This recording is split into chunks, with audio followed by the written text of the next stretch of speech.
All right, everybody, welcome to this live stream. We're going to be doing something a little differently here. Let me take my screen off the stage. All right, so what we're going to be doing today is migrating a website that I've built in WordPress a couple of years ago and moving it over into HighLevel. And we're not going to be using WordPress inside of HighLevel. I know WordPress does, or HighLevel does offer WordPress hosting, but we're not going to be taking advantage of that in this case because we want a tighter integration to the entire HighLevel ecosystem, as well as we don't want to be tied to page builders and plugins and security vulnerabilities and that kind of stuff. I've been a WordPress developer for a very long time. I love WordPress. I loved them for a very long time. But for most business owners, it's just not the best move most of the time. So we're going to be moving my business partner's website from WordPress over into HighLevel, including the entire HighLevel ecosystem. So that means payment forms, contact forms, workflows, pipeline automations, funnels, the whole 9 yards getting moved over into HighLevel. So that's what this live stream is going to be all about today, is watching me go through this process in real time, watching the decisions that I'm making, as well as learning how to do this yourself. If you have an existing website somewhere and you're not really sure how to get it moved into HighLevel, this is going to be a good thing for you. So as people are tuning in, please feel free to ask questions if you don't understand anything that we're doing, and I'll be happy to try and answer those as we go. But we are diving in, right? Okay, so this is the website that we've got. So the first step that I like to take whenever I'm doing something like this is I want to create kind of an inventory or a to-do list of what we've got going on. So that's what I'm going to start with, is kind of navigating around and figuring out what all we've even got, what all needs to be migrated. Okay. So we're going to be starting with the homepage. That's pretty obvious, right? We have a homepage. Now I have a basic Google Doc that I've kind of got going over here to start with. So we kind of have each page. We're paying attention to each page as we build it. We're double checking that, we've done things, that we've mobile optimized it, that the links and the buttons work, that we don't have any spelling or typo issues, that the SEO is done. HighLevel has pop-ups, and if you don't want the pop-up on certain pages, you kind of have to turn it off. It's on by default, so that's on the checklist.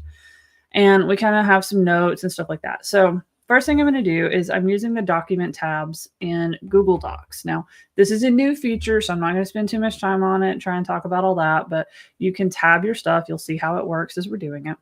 So I have my template one here. What I'm going to do to start with is I'm going to duplicate this one. So I have copy of template. I'm going to rename it homepage. I'm going to put that here, homepage, and then I'm not going to worry about anything else at the moment. I just want to get this done. Now I'm going to look, and we have a speaking page. Okay, cool. Let's duplicate. I'm just going to keep duplicating. Speaking page. Okay, then I'm going to go over here. We have work with me. Make sure. Oh, here comes the star of the show, Miss Melanie herself. I'm already live streaming and working through it. So we do have a work with me page. Sometimes when we see drop downs, we don't have separate pages. We just have one page. So, but this one is a standalone page. Duplicate. So we're making an inventory to start with, so we know everything we've got to move. Work with me page.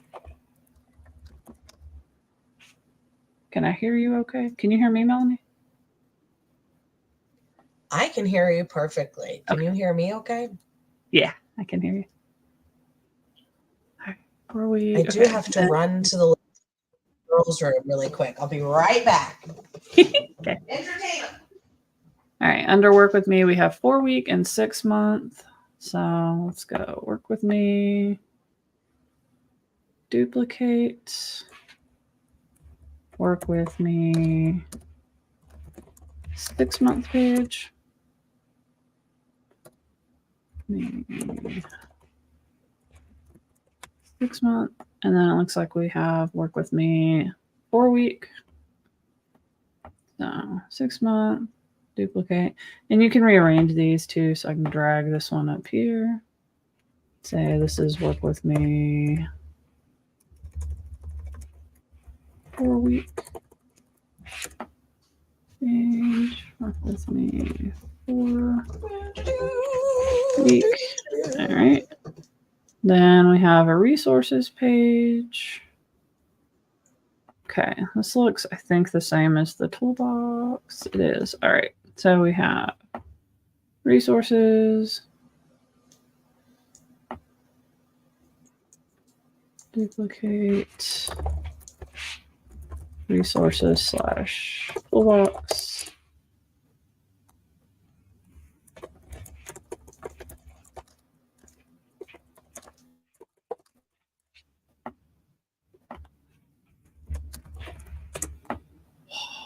This is weird being live streaming and seeing a timer tick down. It's interesting. Blog, podcast. All right, so duplicate.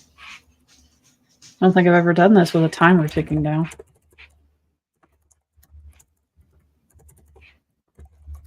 I cannot type. Resources, blog, and resources, blog page. Okay, and then I have podcast, praise, newsletter, and content.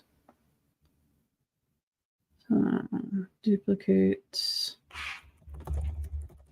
resources, podcast.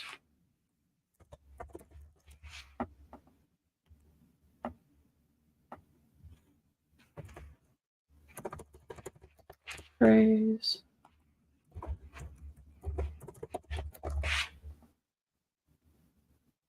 Duplicate.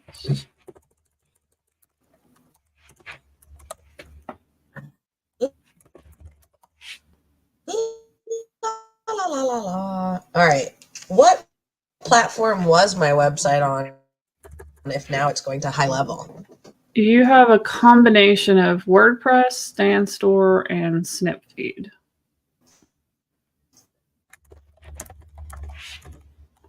And all of that can be replaced by HighLevel.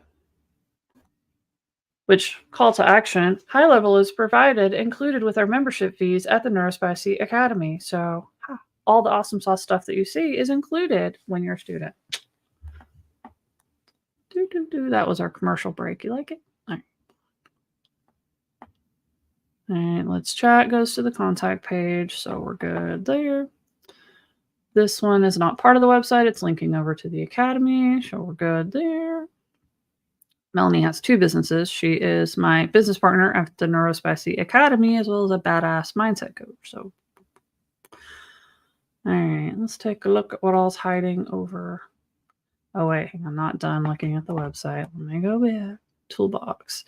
So one of the things that I do when I build websites is I put these toolbox pages, right? So for all of our listeners, the toolbox pages serve a couple of purposes. A, it groups everything together for your people that are viewing your website to find everything that you've got available to help them out, your free stuff, your paid stuff, your lead magnets, all that kind of thing. It also gives you a place to use your affiliate links. So she's got several products that she can use her affiliate links on because she believes in these and promotes them. And it also gives you a place to have all of your lead magnets where you can see them and you don't forget that they exist, which is super helpful, especially for us Neuro-Spices. So what we've got going on is funnels for each of these. So we have a Neuro-Spicy self-care planner. That one, duplicate. So I'm going to go funnel, planner. Planner. All right, then we've got energy optimization planner. Duplicate. I can't click on anything today. And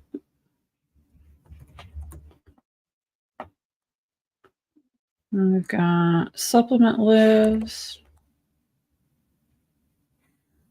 And there's some of these things you haven't talked about in your marketing in a long time.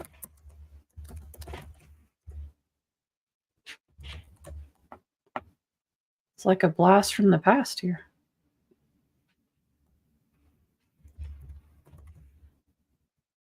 Oh, you're not on the stage. I can't hear you. That's why. There we go. Oh, can you hear me now? Yeah, there you are. I thought you were ignoring me. Is that even possible? I would like to think no. I saw a guy on TikTok. He does really, really great character videos between like him as the therapist or the coach and then the person who's going through the therapy or coaching. And he goes, "Do you always have headphones in?" And the client was like, "Yeah, I just really hate silence." He goes, "Oh, okay. What was your parents' main form of punishment?" And he said, "The silent treatment." And then they just sat there staring at each other. And I was like, "Mine too. What do you mean? Of course I hate quiet. It was associated with being in trouble." Yeah. You know what? I don't mind it because that was my safe place. If the house was quiet, that meant my parents weren't drunk and doing things and causing problems. Yeah. Quiet wasn't a common occurrence in my house growing up, so I liked quiet. Still not very good with it. All right, that's got everything I can see on the website. So now let's take a look at Mr. Stan Store and see what we've got. Does this mean Okay, I'm not going to have a stand store anymore? Is this what we're doing? Yeah, you won't have to use any of these other things. It'll just all be HighLevel. Oh, wow. Okay. Affiliate sign up. All right, so we've got a But I have to get my nervous system ready for that. And you'll have to teach me how to do like coupons and stuff. Yep, you can do coupons, affiliate programs, course sales. I really do like HighLevel because it is so easy to navigate. Like it all makes sense. Yeah. Style quiz. I mean, it's not maybe the most intuitive platform. There is like a pretty big learning curve when people start using it, but once you get the hang of it, it's not bad. Yeah. And I mean, you're gonna have a learning curve no matter what, right? That's my biggest people push back to that all the time. They're like, HighLevel is so hard to learn. And it's like, well, so is StanStore, Snipfeed, WordPress, like you're gonna have a pretty steep learning curve because I mean it's a lot of moving parts. You're SMSing, you're emailing, you're taking payments, you're having contact forms go off, you're sending automations, you're like you're gonna put a learning curve in. Yeah. No matter what. True. And so every time somebody pushes back and said, HighLevel, so much to learn. And I'm like, yes, but it's one tool with one support system and everything talks to each other. So imagine if like when you have the disconnected systems, it's sometimes hard to tell. Like some of your Stan stuff is linking to your WordPress, and then some of your WordPress pages have Stan Store stuff embedded on them or HighLevel forms embedded on them. Some of the funnels are in HighLevel. So it's like if one thing wasn't working, trying to find it and then get support with it is, but when it's all in one place, so easy. Yeah. So easy. It's All right, very so true. the style quiz and the iconic course, style quiz, duplicate. And you probably didn't know how big your ecosystem was. Most people don't. There's a lot of stuff going on. That's why we start with an inventory. I mean, I pretty much understand how big my ecosystem is, but I also get attached to certain things. You know, the way when you're a kid, you get attached to a blanket and a stuffed animal. I'm attached to my Stan Store because it was like the first time that I started paying for, other than like, you know, my website that was do it yourself that I had that you hated so much.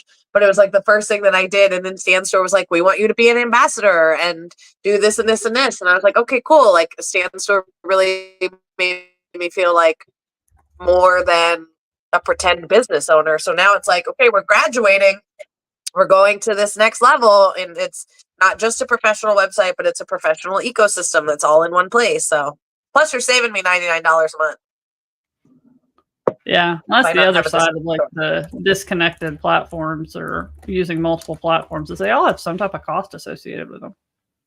Yeah. So you get it all moved into HighLevel and it takes care of so much of it. Cause like even Calendly, you'll be able to get rid of it. You'll be able to get rid of StanStore, Snipfeed, WordPress.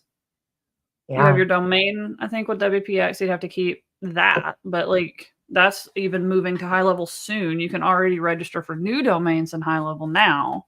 Yeah. But we can't migrate the other ones in. So like soon WPX is going to be gone. Okay, supplements, self-care guide for happy CEOs. I don't think we have that one on the list yet. No, I don't see it here yet. All right, duplicate. Nope. Do I need to have something written for the copy that we have to fix? Not yet. Okay. I'm not as worried about the copy at the moment so much as just getting it all moved. Making sure all the automations work, all the forms work, all the payment thingies work. Duplicate. So this is the boring stuff. Yeah. Okay. I'm happy to be here to support, but I just know that you're not going to need my input. Other than a password here or there or something like that. I know there was something when I kind of looked at it the other day that I was like, is this the same offer? It looked like the same one with 2 names, and I don't remember which one it was now. I think it might have been this one because it's like Enhanced Energy Optimization Guide and then Energy Optimization Planner. Are those the same thing? Yeah. Okay. I've never seen it on a computer screen like that. Wait, where are you at right now? Are you in the snip feed or? Yeah, I'm on your website in the toolbox. Oh, okay. I think there was another one that was Stop Blocking Your Success. That's an ebook. Yeah. Maybe that was it. Self-care guide for happy. And it's like there's things in different places because it's like self-care guide for happy CEOs is in your stand store, but it's not on your website. Which one is it on my website? The self-care guide for happy CEOs. Yeah. I think routines at work is. I think we got no, routines at work isn't on here either. That one didn't make it to your website. So, and this is when you're in different systems. That's what happened.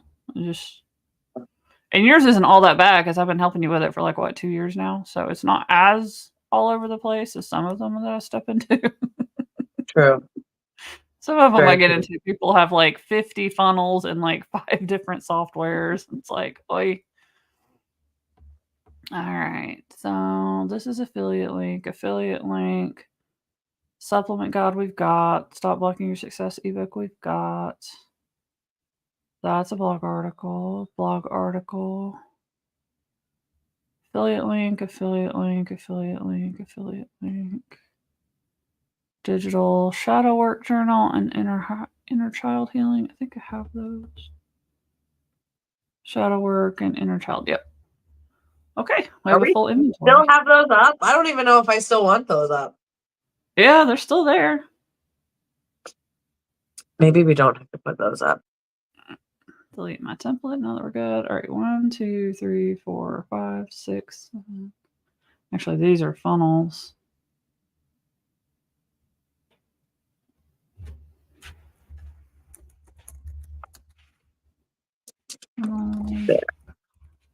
There we go.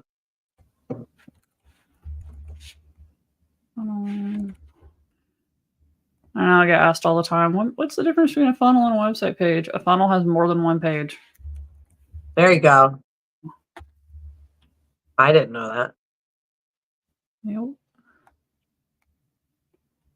That's literally all it is. So like resources or the newsletter is technically a funnel because they sign up and then they go to like a confirmation page and then you send them an email and right. So there's 2 pages. Yeah. I just got in my car and it's 92 in Minnesota in October from Heidi Holly. Man, 92 in Minnesota is not even that hot down here. Yeah. I just got done filming a podcast episode with somebody in Minnesota. Nice. Minnesota?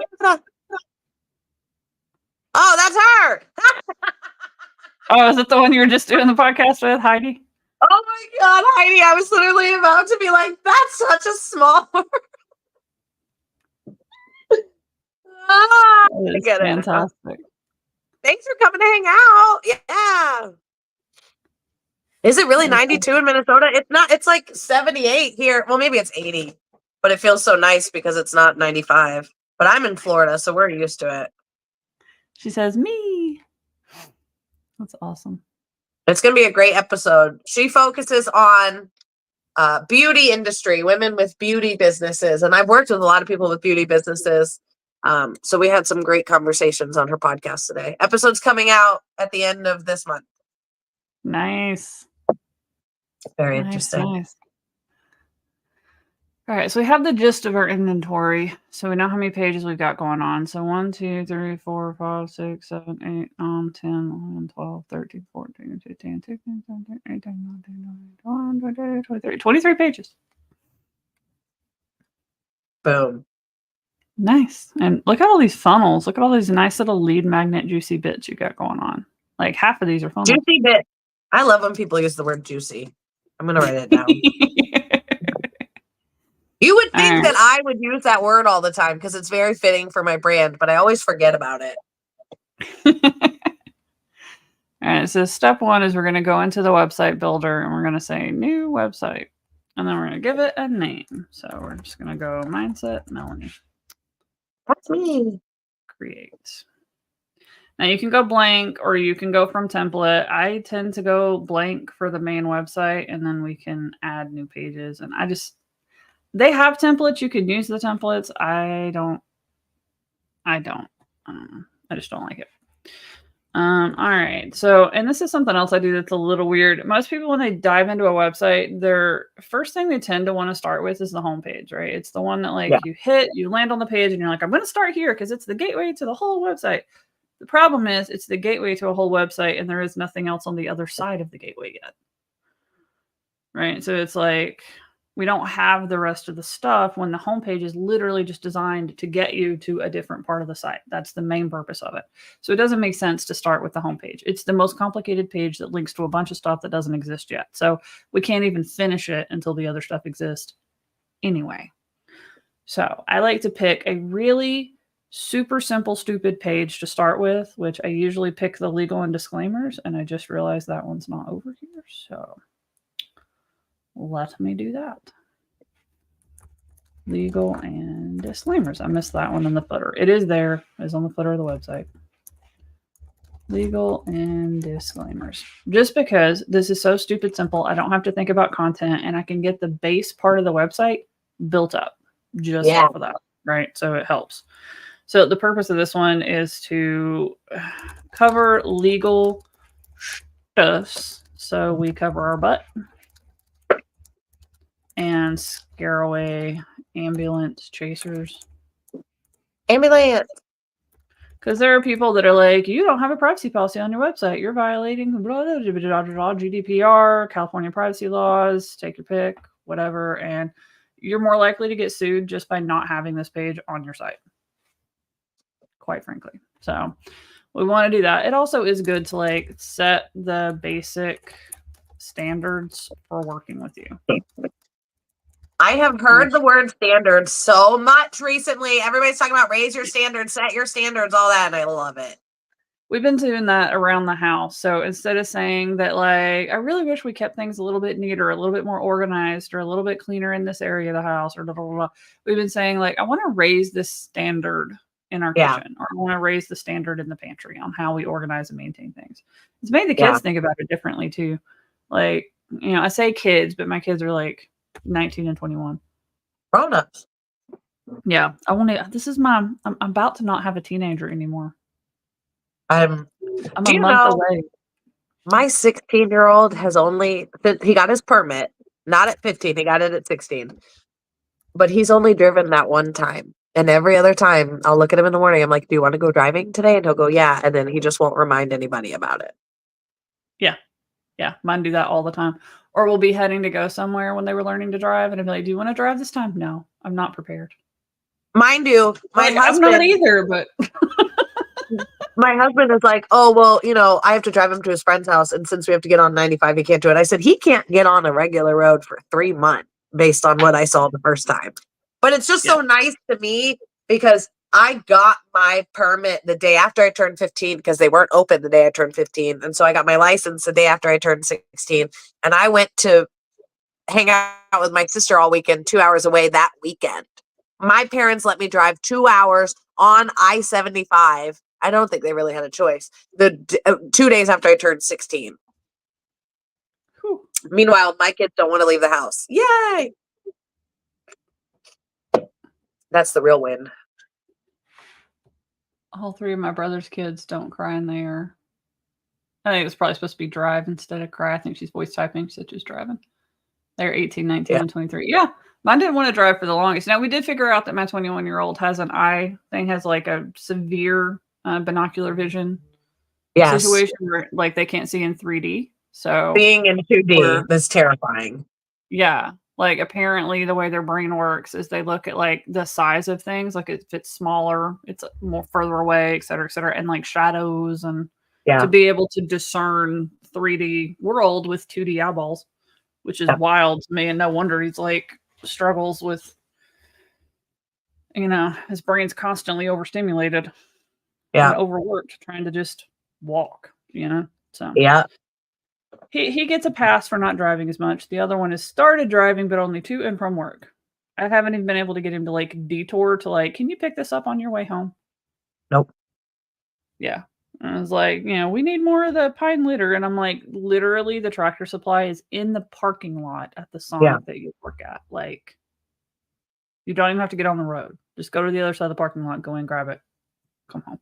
What's funny is my husband is underway. They went underway today until Friday or something, but it wasn't like for sure.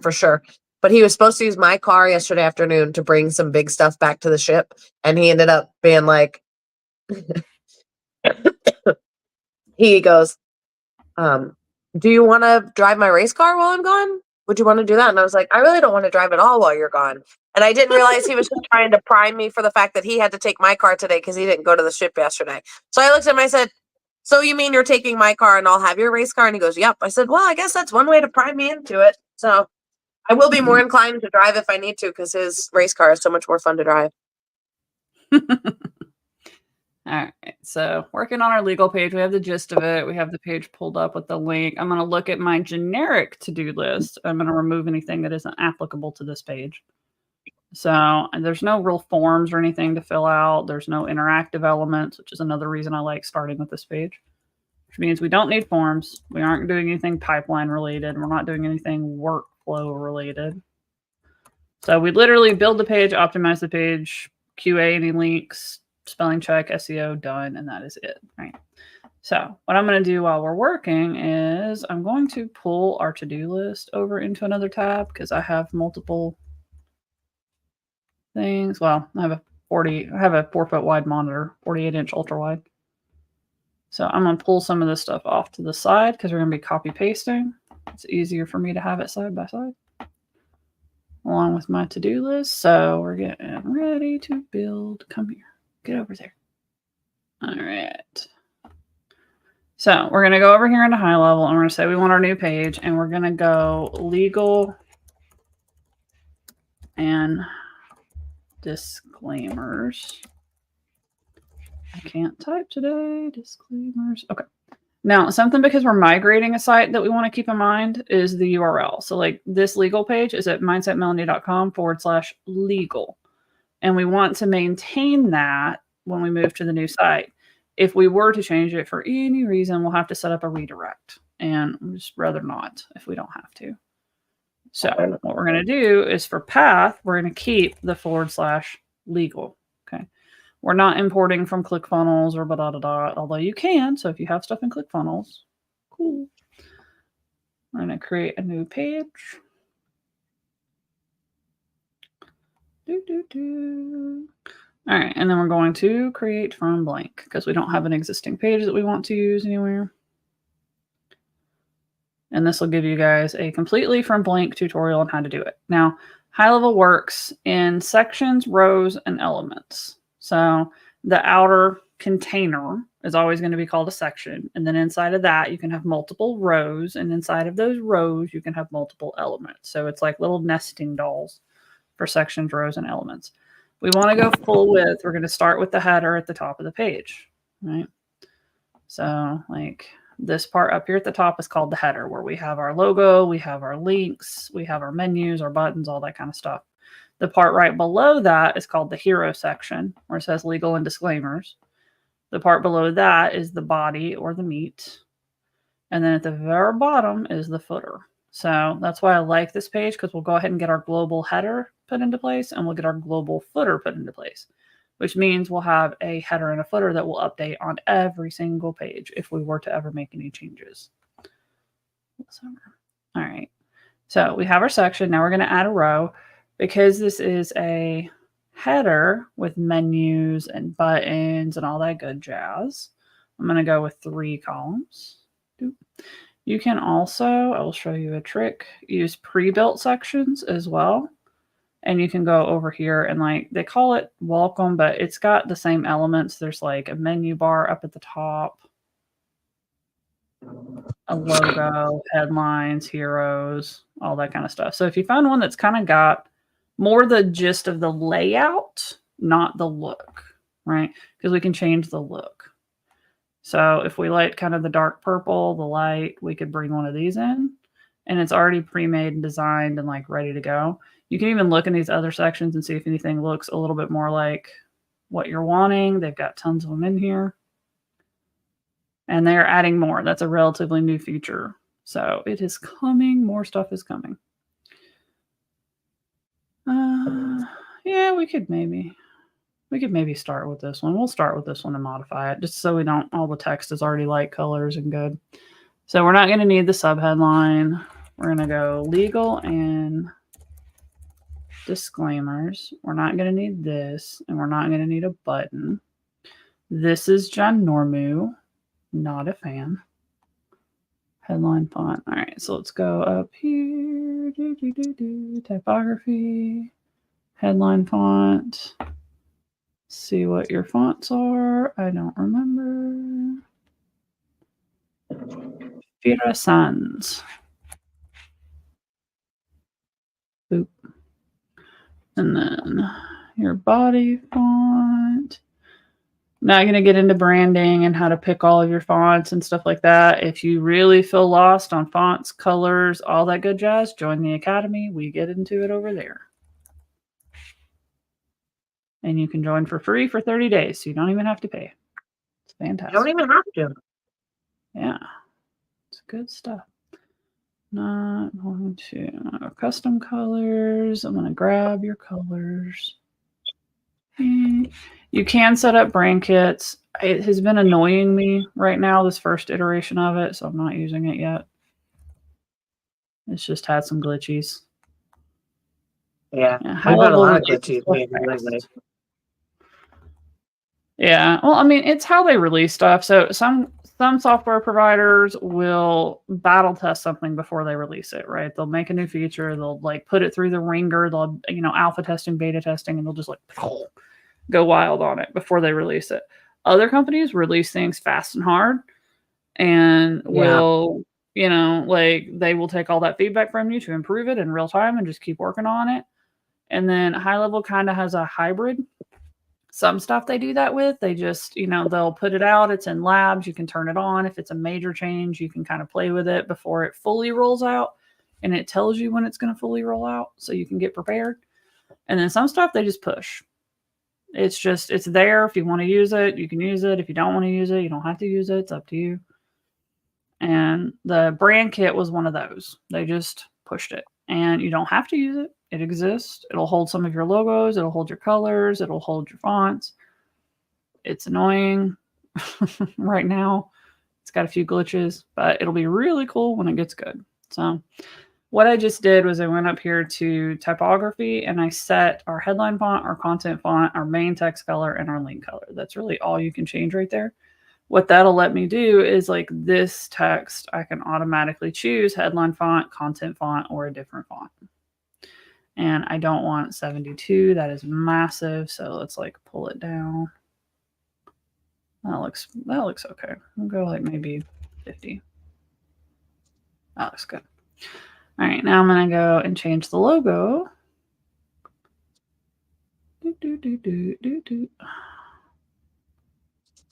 There we go. Got a logo in there.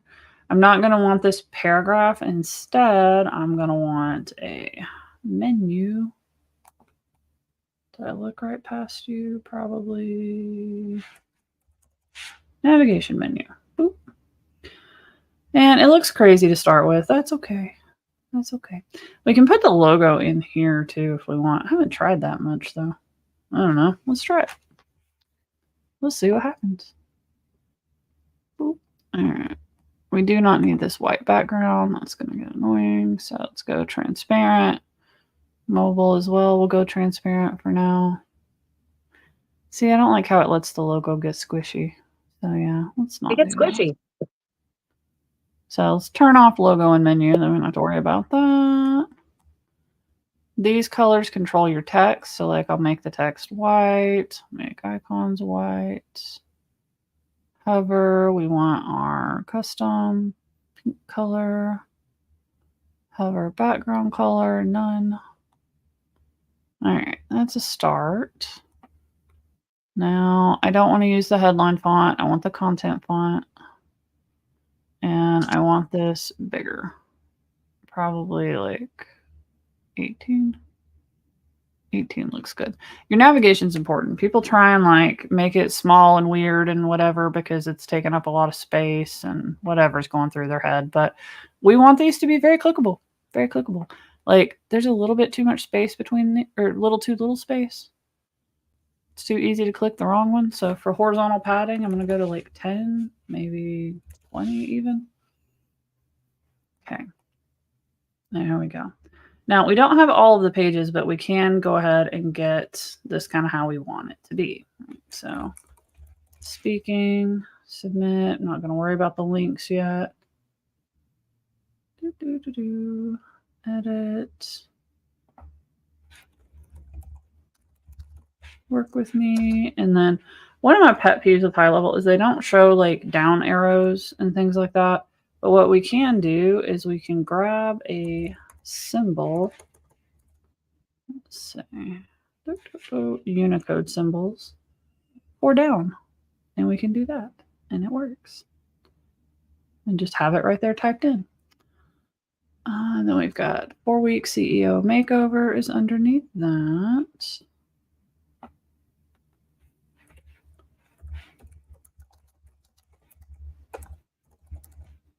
Makeover, submit.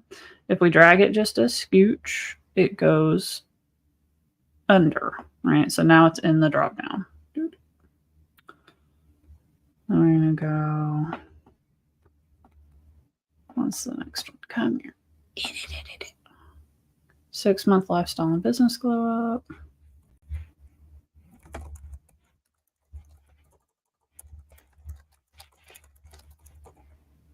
Yeah, I thought that was going to be a little bit long. So we'll do 6-month glow up and the navigation. So it's a good idea not to have your links too long, but they need to be clear what it is. Like some people get really cutesy in their navigation titles. It does not need to be hard to navigate. Drag this over, give our thing more room. All right, click. All right, then we've got resources. And this one's going to be a drop down. So I'm going to add my little down character. And blog. Submit. Drag under. Newsletter.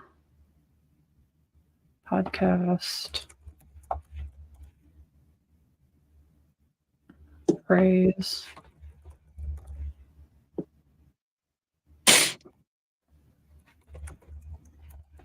Toolbox.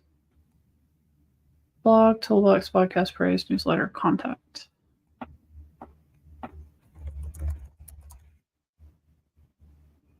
All right, I'll drag these under to newsletter, podcast, praise, toolbox, contact. There we go.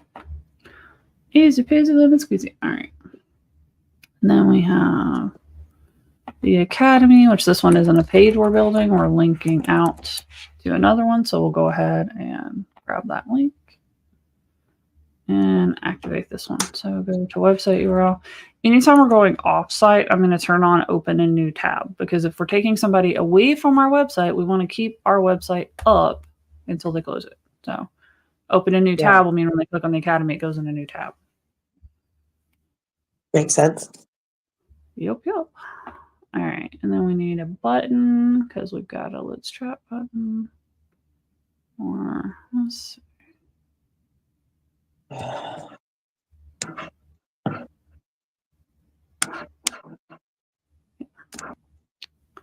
buttons. Start with this one. Again, don't worry about color, because we can change the colors. All right, but I do need another column. So I'm going to clone this column, delete the button, delete the menu. There we go. Button is massive. Come here. Let me drag you. Let me drag you. Come here. Come here. There we go. Oop. All right. And we're going to allow rows to take full width so it doesn't all squish up like that. And we're going to add some padding on the side. 20. That way it doesn't go straight to the edge of the screen. So padding happens on the inside of a container. Margin happens on the outside of the container. So I'm on this big section right now, and I want to space everything away from the edges by a little. So I use padding to go on the inside. Pretty simple. Some of this is just not being afraid to click on things. So if anybody's trying to do this yourself, you're going to follow along, whatever, just don't be afraid to click. Yeah. It won't publish right away. Yeah, and they actually added save now, which is nice. So you can actually just save it and then it won't publish. It used to. You didn't have an option, and then you kept losing changes. Sucked. Comment bubbles. Let's try. Link to. All right, we don't have that page built yet, so we'll just leave the clicking alone. I don't love the border color though. Let's go lighter pink. There we go. See, all customized. Okay, now I want to be able to save this. The header part up here is a global section without affecting this legal and disclaimers bit. I don't want it in there. So what I'm going to do is I'm going to duplicate this one. I'm going to delete this legal and disclaimers row from that one, and I'm going to delete the menu from this one. So now I have a box that just has the legal and disclaimer stuff in it, and then I have this one. Yeah. So let's careful. Now I'll change the background color on this so people can see this a little bit better. So like if I grab the default kind of purple color, now you can see the two sections a little bit better, which is nice. This one's still got business name though. Where is that coming from? Advanced. There it is. Headline and menu. Wah, wah, wah. And then I want the menu to be right aligned. How do I get you over to the right? What is happening? Text align.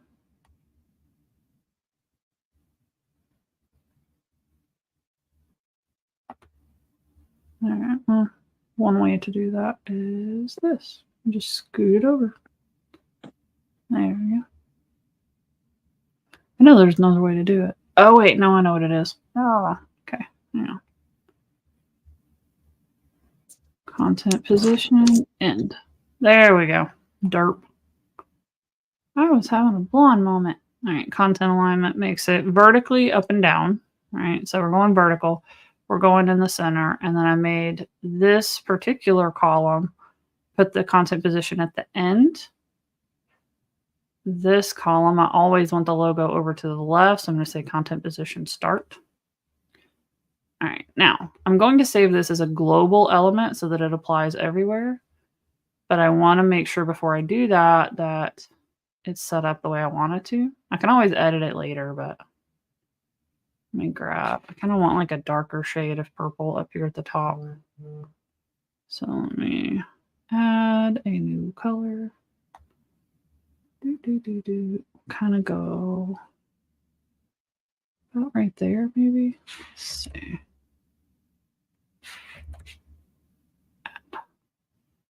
There we go. And then we have this really cool picture over here in the background. I think we have it on this one too. Well, let's go get. All right, I'm going to put our dark purple in there, and then I'm going to go background image. I feel like we have this one in here. Oh, those are what I use on my emails. Yep. They're all available in your media storage. That's one thing that HighLevel does too, is we have a storage library for like videos and pictures and all the stuff that we use.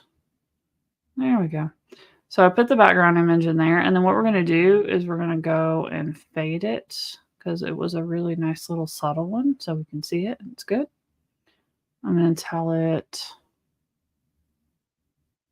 let's see, fill center. I really want, if you do parallax, it does that kind of scrolling effect, so you see different parts of it as you scroll the page. We'll be able to see that briefly, momentarily. All right. Resources. Where is my thing that does the little swooshies? Because I found one and now I don't know where it's at.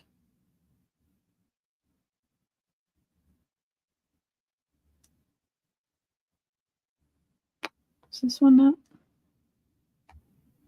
That might be it. All right. So, resources, shape dividers. I want to choose a shape. This one, I think, is what we were using before, something really similar. Bottom, white.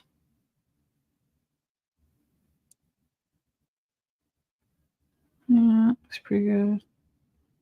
Tablet. Bottom. No. Mobile. Bottom. Copy code. All right. And then it has instructions if you don't know how to do this, but that's okay. How to add to your page. I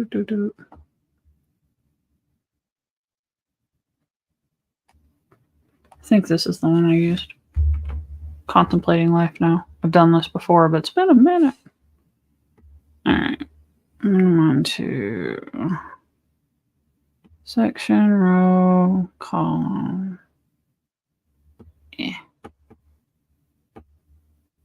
Add a one column row under this one. Add an element. And I'm going to go code. Open code editor. Paste all that in there.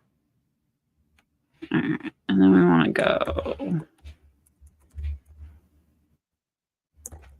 style type text CSS. Close our style tag. And then need this. Save. Go here. Advanced. Custom class. Theory. There we go. Now it looks all finishy. All right. Now what I want to do is I'm going to check this on mobile. Yeah, not a fan. So now we want to go to center. We want to go to center. Center. All right. That looks okay. I would like this to be bigger, but I don't know that we get options for that. I'm not going to get into custom coding, so there we go. Will that make it a little bigger?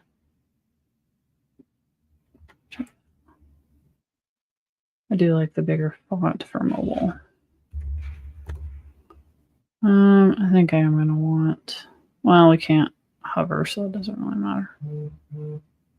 Where's content font weight bold, navigation menu. I think that font size is a little bit problematic.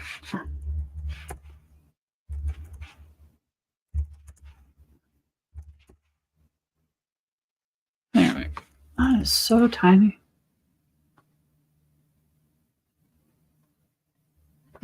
And we can decrease our horizontal spacing, increase vertical spacing. 20. Here we go. That's a little better. 20. All right, that's good enough. We'll play with this some more later. Okay, I'm going to save real quick because it's been a minute. Now what I'm going to do is save this header for global. So save. Name this section global header. Add to global sections. Now the difference on this one between global sections and templates is that global sections are editable. Like if you edit it in one place, it updates everywhere else that you've used that section. If you do a template, when you bring it in, it's not connected to anywhere else. So it would just be something that you pull in, it's got your fonts, your colors, your styles, everything ready to go, and you want to customize it for this page, where global sections like a header or footer, if I update it on one page, it will update on every other page. So I'm going to go global because that's what I want when it comes to the header. If I update the header, I want it to update everywhere. And it looks like that is not going to apply separately. So scooch it over and take you. So that didn't work because it didn't differentiate between mobile and desktop. It's annoying. Okay. Then we have this. This is a lot of spacing right here. So let's shrink it. Some. Go. That looks pretty okay for mobile.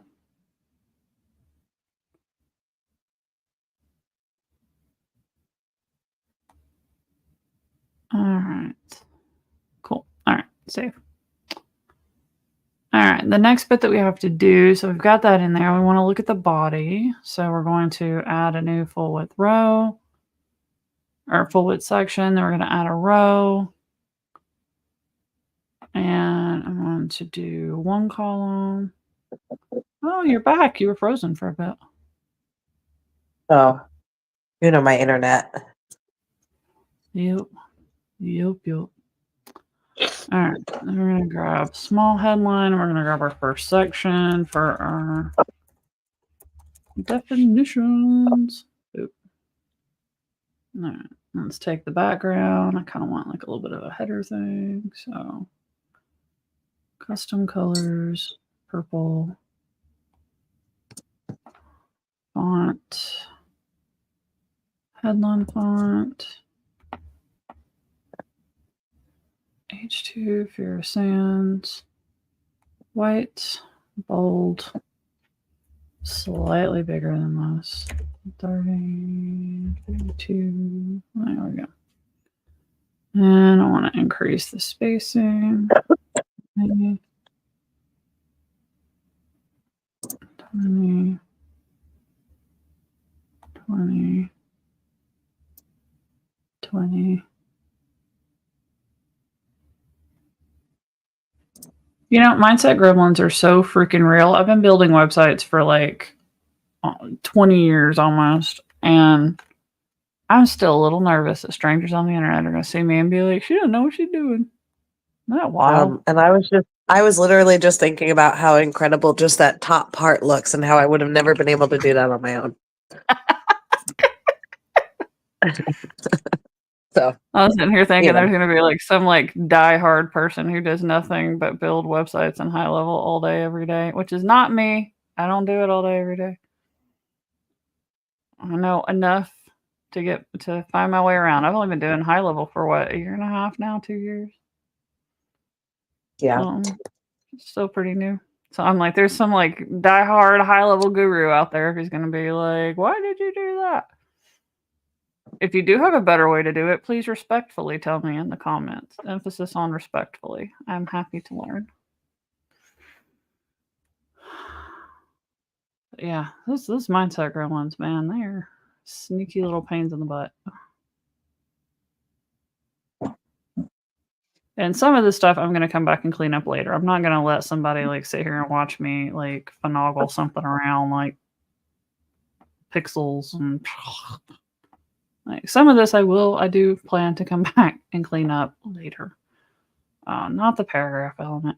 I will say this is a weird little quirk in HighLevel. I don't use the paragraph element most of the time. I use the bullet list even when I'm doing paragraphs, which seems really weird and counterintuitive.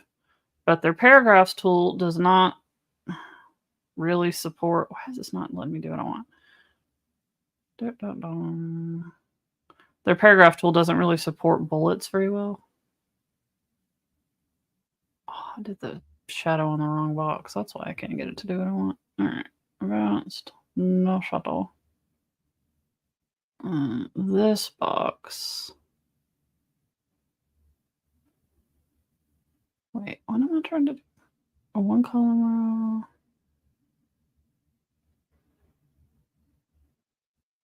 Yeah, that's what I did. All right, I need a 2-column row. I think.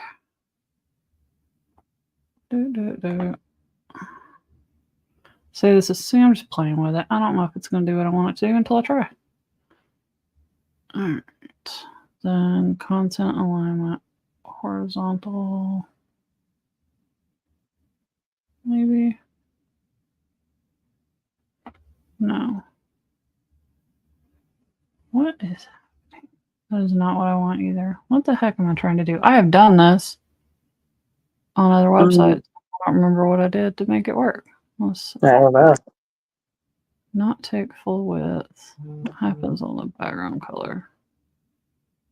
That does go full width. Step.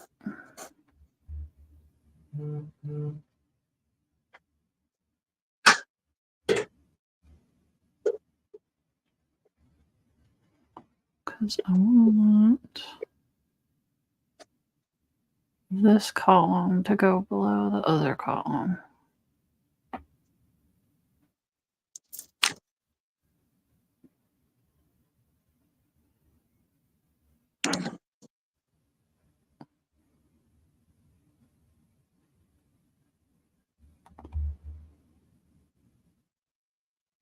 Oh well, we're going to go with it this way. It'll work. All right, bullet list. We're not going to overthink this. No, we're not. That's why I'm here.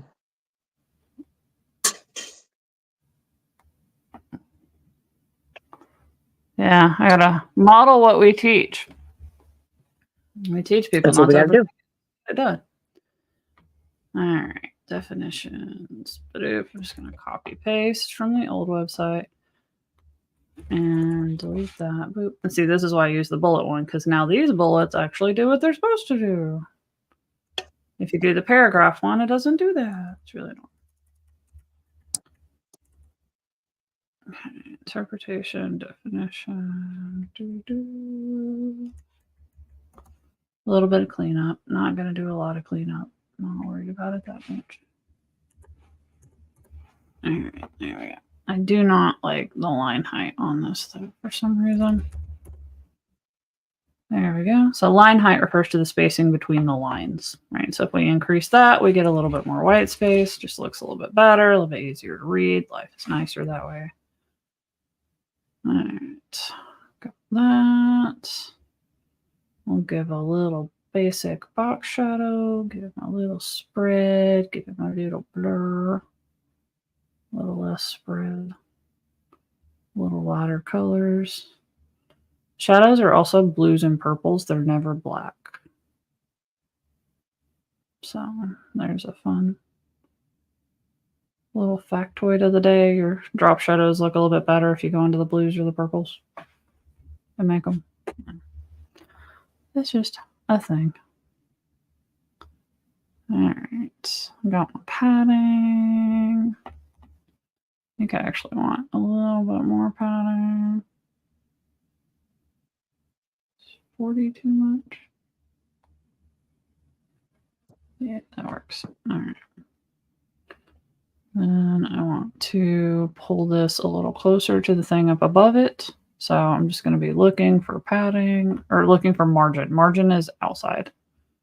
Padding is inside. But like this is padding on the outer box, not the one that's purple. So there we go. All right, so I like those two. We've got definitions, and then we've got the definitions. Now that we've got that one built, I'm going to hit save. And then what we're going to be able to do is I'm not going to have to do all that build work for the rest of them. I can just clone with this little duplicate button. Yeah.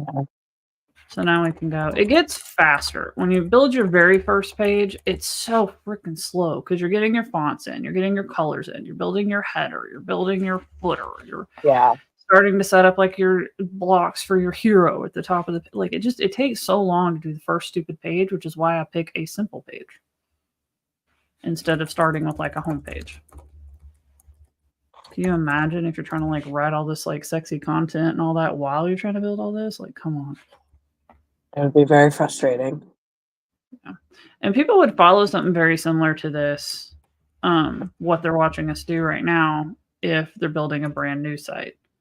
Right. The biggest difference there is you want to like separate planning from action. So you would spend time thinking about what pages am I creating? What content's going on the pages? What's the point of these pages? And getting all of that nailed down so that by the time you're sitting here at this same step where you're building it in HighLevel, you have all the same stuff that I currently have access to. Instead of, you know, trying to sit here and do all this while you're trying to brainstorm all of things. And I hate that HighLevel never puts any spacing underneath paragraphs. It's just, it's very annoying.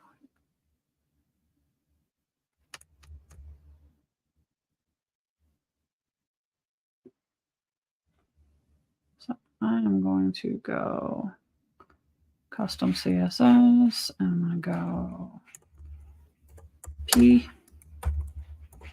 open curly bracket, margin bottom 10 pixels. Boop. All that's going to do is add a little bit more spacing so I can tell where the paragraphs are. Maybe needs a little more because it's still a little close. 16. Oop. That's a little better. I won't go more than that though. All right, there we go. So now we have a little bit more distinction between the paragraphs. And then I'm not going to futz with this too much. We're just going to keep going. All right. I'm going to duplicate privacy policy, terms and conditions.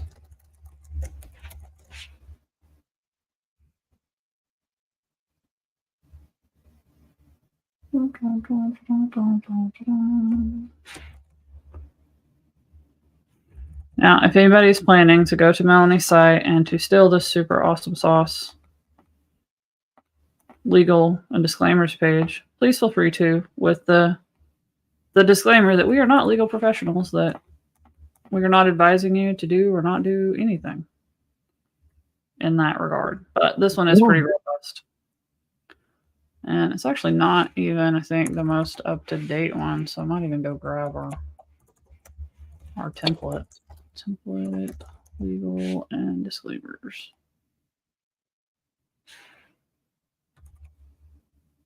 Make sure this is shared the right way, even with the link. Yeah, I'll even drop this in the comments for any viewers.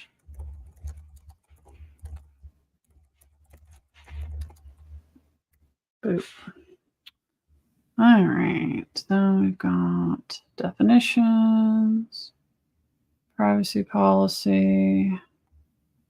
I'm not even gonna try and figure out what I have and what I don't. I'm just gonna grab the new ones. Label and disclaimers, definitions.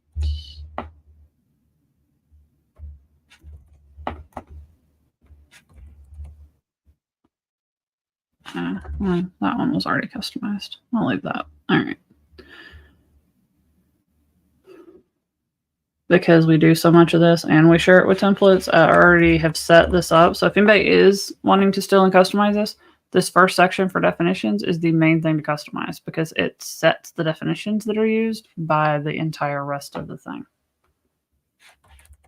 So like right here in this privacy policy, it says at company, we are committed to. Company is defined up here. Refers to Mindset Melanie Spiritual Coach, LLC. Country is US. State is Florida.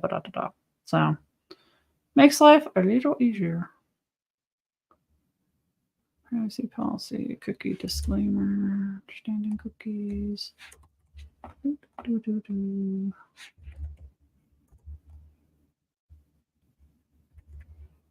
Okay, third affiliate links. If you have affiliate products that you're promoting on your site, you need an affiliate disclaimer. This is not optional. You must have. So we expanded this one a little bit to not just include like affiliate links, but also affiliate relationships. And so this one's a little bit more robust than some of them that you see. Terms and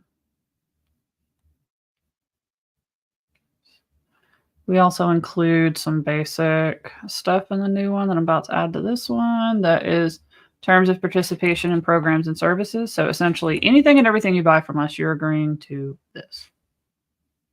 All right. Not wild and crazy, but pretty straightforward. Basically, don't be a douche. You're good to go. We also do a community code of conduct. So this means even if you don't have your clients sign like a big old thing in the thing, if they went to your website and bought that way and saw things on your website, they agreed to this, technically.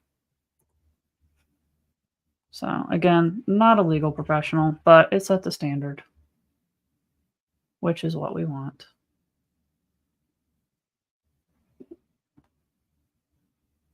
We also want to make sure that you maintain intellectual property rights. So we're going to put that one in here. Intellectual property disclaimer. This is just extra. The fact that it's on your website and you created it kind of gives you some rights over it, but we're not going to. Why not just make it a little more in there?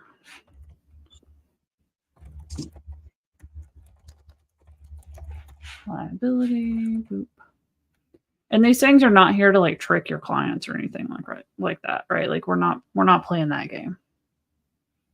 We're not like hiding legal contracts in a legal and disclaimers page on our website.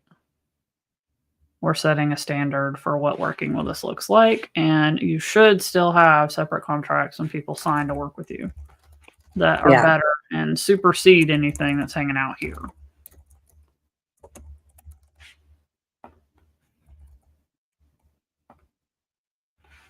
Like if I was sitting here and I wasn't sure about working with Melanie and I wanted to know what that was going to look like and I wanted to see like some of her policies and how she kind of sets her policies, I could go to her legal and disclaimers page and see some of that. Yeah.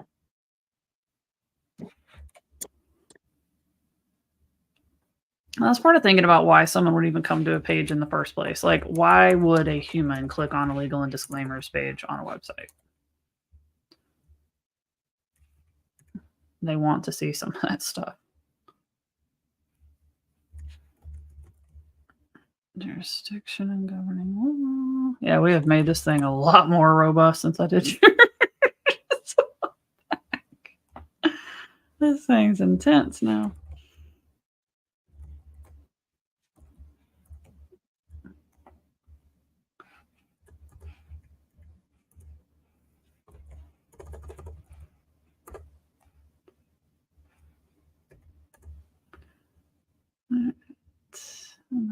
terms and conditions. I have that section. Terms and conditions.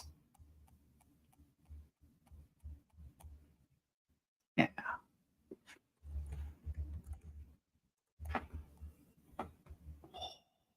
All right. That's all the meat of the page. Now we need a sexy little footer. So, why are you? Oh, you came off the stage. There you go. I don't know how you keep falling off the stage. Okay, am I here? I think so. Okay. Ay, caramba. I'm back now. It is like I fall off stage too. Mhm. Yeah, well, and that's what's happening is it's like you can't hear you because you're off the stage. How nice of them to already have a sparkly purple footer dude in here. Cool. All right, I want to.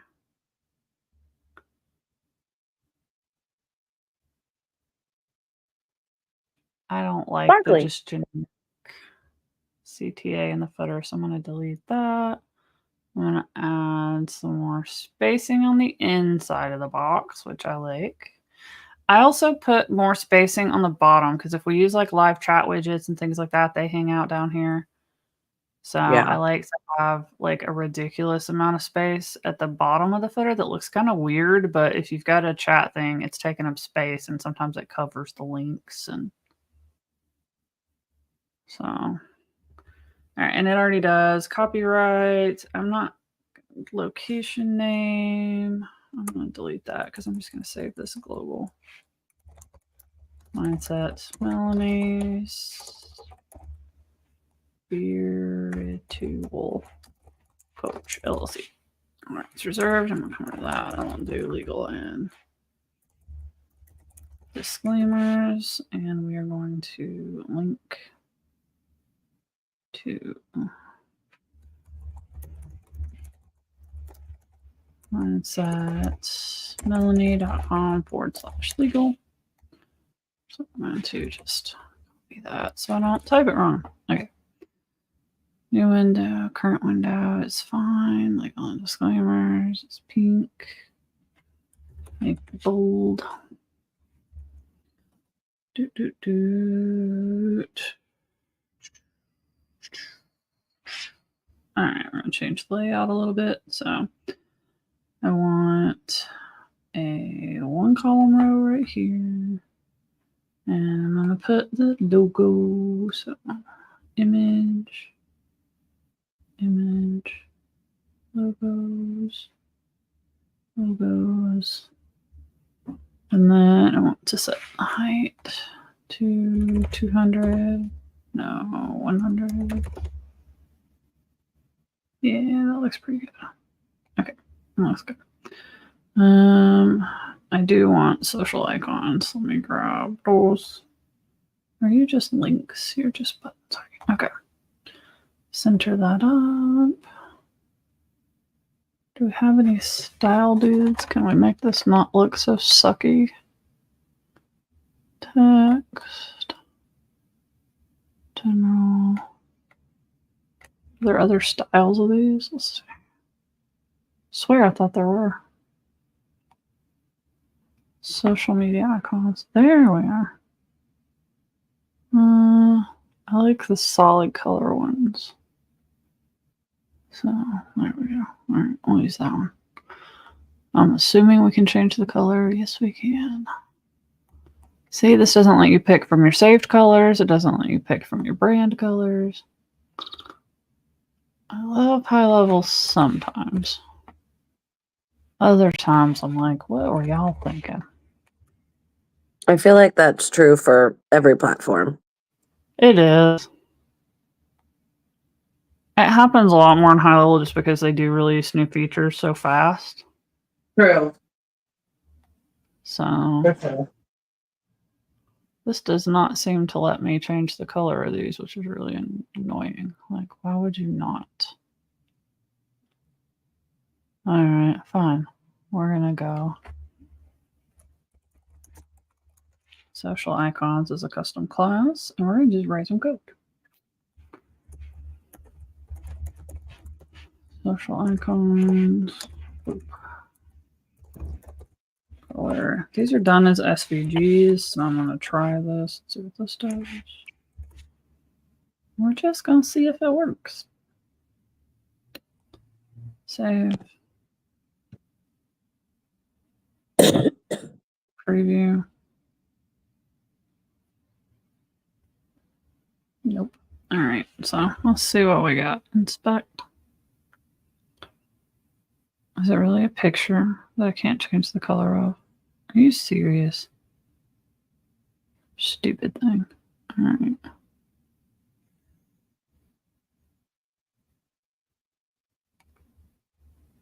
That's making me mad. I love this new element, but it is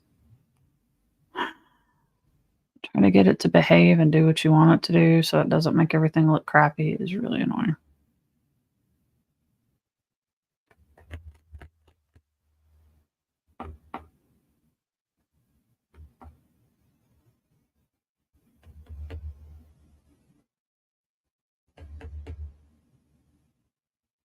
I don't like any of these. All right. I'm going to make it look better. No, I'm not. I'm going to be good.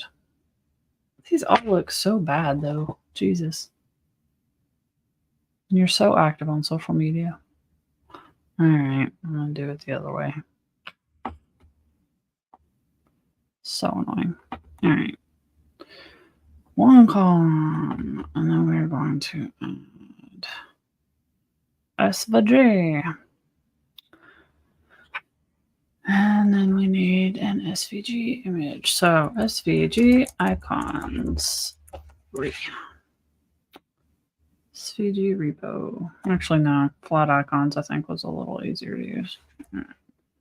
So we have the TikTok. TikTok icon. Cool. And that's premium. Oh, that's no fun. All right, so not flat icon. It's really annoying.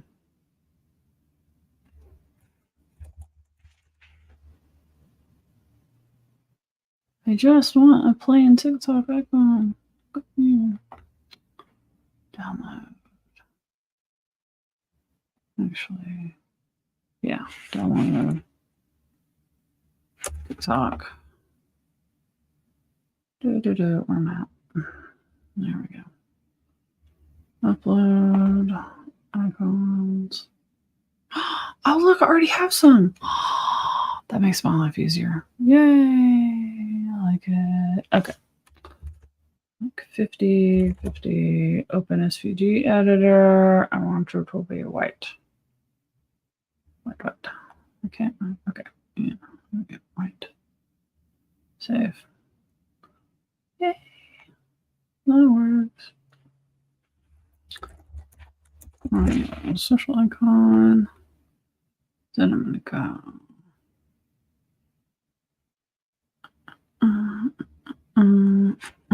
Actually going to grab my code out of custom CSS. And I'm going to add a code block down here at the bottom. The reason I do this is because I can save the code block. One of the biggest complaints with HighLevel is that if you do have to add custom code, you can't add custom code to every single page and have it apply to every single page, right? You have to go add that code on every page. The hack around to that is if I add a code box in the footer and I put the footer on every page, ta-da, and it's a global footer.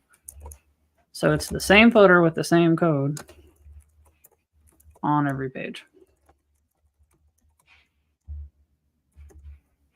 Nice. Go background. Padding 10 pixel. Border radius 5 pixel. Padding 10 pixel. Color white. And if you don't know how to write this code, that is okay. Guess what does? ChatGPT.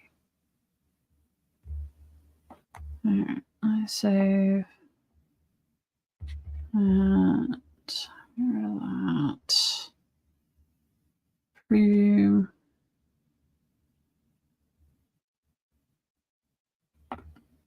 Inspect.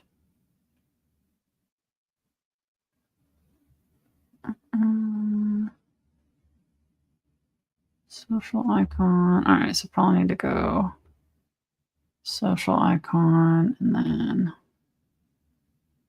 plus side is anybody watching me is not going to have to try and figure this out on their own. Social icon. So you can just copy what I'm doing.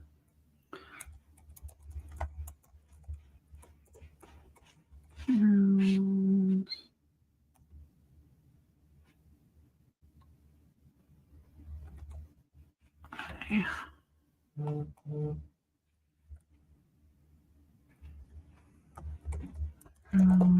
Color.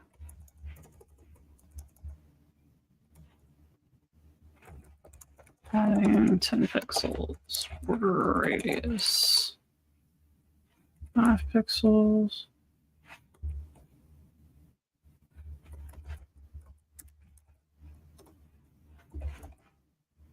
All right, that looks like that'll do what we want it to do. It looks like the other side. Cool. All right, and I come up here, turn off preview, custom code, open code editor. Save. Play. There we go. Let's make these a little scooch bigger now. 75. Oh, too much. 60. There we go. SVG action. Go to website URL. Grab the link. Remember, we're going off site, so we're going to open in a new tab. Done. I'm going to copy the other one. This looks crazy. They're sitting on top of each other. It's okay. I'll show you in a second. All right, so let me grab this next one. We're going to get Instagram. Icons, Instagram, SVG editor. Grab this stuff, make it white. Click. Click. Click. There we go. Copy. YouTube. Click.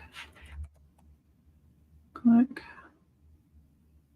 Icons, YouTube.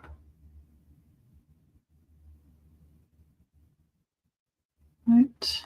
So one of the things with SVGs too is you can actually change their colors and edit them. You can do it in Canva. You can do it in here in HighLevel as well. So like logo files, icons you use all the time. If you can get them in SVG format, it's just going to make your life so much easier. Because like this, it's black. I don't want it black. I want it white. But if I was using it on a different part of the site, I might want it black. Like if I'm using it against a white background or something like that. I was about to put your stand store and snip feed links, but we won't need those. Those are going away. Okay, now to make these not stacked on top of each other, I'm going to grab the column and we're going to go content alignment horizontal. Nice. I'm glad I was muted just now because I just caught my dogs digging a hole under the fence. And there was yelling. Oh, no. I mean, they didn't escape, but they're being bad boys. It's okay. Yeah, we have to put logs along the fence to get them to quit.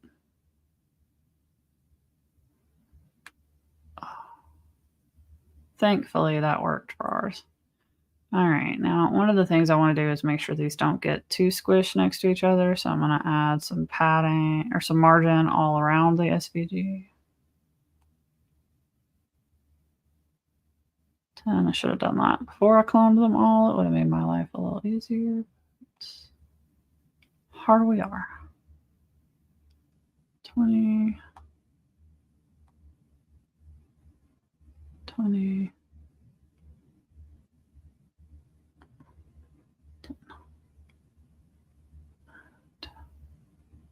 10. The reason we're doing this is because screens are different sizes. So Right now they look all great and good, but on a smaller screen they might not. We need to make sure they're spacing. 10, 10, 10. Okay. I need TikTok, Instagram, YouTube.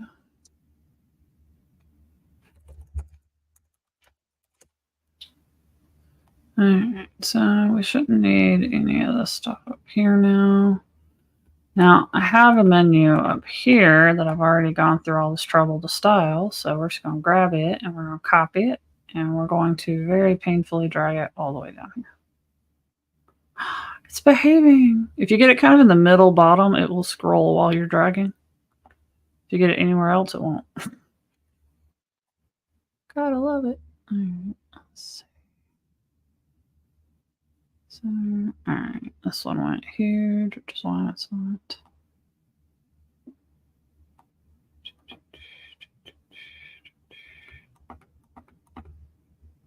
Let me duplicate, delete the logo row. All right, I want this one by itself so that I can make it skinnier. And content center. There we go. All right, now we had home, speaking, work with me, but without the drop downs. So work with me. So edit, delete, edit, delete that drop down dude, submit, edit, delete. All right, resources. Let's keep.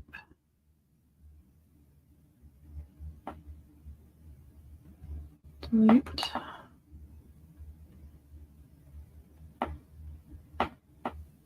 I'll probably leave that one. Pull you out. Call it. Yeah. Submit. Delete. Delete. Delete. Delete. Edit. Resources. There we go. Now we have a footer menu. We've got a little bit more room to work with right here, so let's space it out a little. I thought I had that one spaced out more than that. Maybe not. Let's see.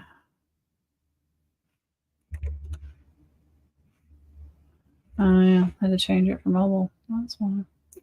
So annoying. That is so annoying. All right, scroll. All right. That looks like a pretty good little footer dude. So let's check in on mobile. Looks okay. Copyright. Yeah, that'll work. All right, back to desktop. All right, so now we're going to save this one as a global footer, global save. Now that will update everywhere, including our global code block, which is nice. Now I may want this hero as a starting point for the other pages. So I'm going to save this one as a template. I'm going to go hero simple, right? Because this is just our title. Save it as a template. Actually, I'm going to go hero title only. Make it very descriptive so we can find it later. Okay day. All right, so now is when we go back to our checklist for this page. The page is built, check. Then we've checked it on mobile. We already did that. It looks pretty okay. It's pretty basic. There's probably a few little tweaks I'll come make later. Like, you know, this guy's right up against the edge. Not a fan of that. But otherwise, mostly looks fine. So I'm going to be okay with that for now. Everything is functional. We will come back and do a deeper QA when we're not live streaming. If there's any links, we want to make sure those look like they work. This one is here, /contact. Link, /contact. All right, let me save. I'm on to preview since we do have links. All right, click. Works, opens in a new tab. Click. Good. Click. Good. And we know the menu links do not work because we don't have all those pages yet. So nothing to test there. We'll fix those when we get to the end. All right, spelling grammar check. I'm not going to spelling grammar check this. It's coming from a template that we've already used. So done. SEO, metadata. Okay, so what we're going to do here, I'll just open all these up real quick. Boop, boop, boop, boop, boop. All right, so content is the page title, legal, and disclaimers. Now I'm going to give you guys our Chat GPT hack. Can you write the SEO meta info, title, description, keywords for this page? Please think first and follow all best practices for this task. Oop. Oop.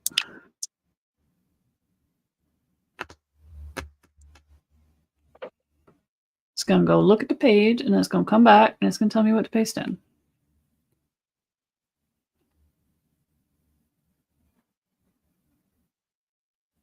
And it didn't look at that page like, oh, what did it do?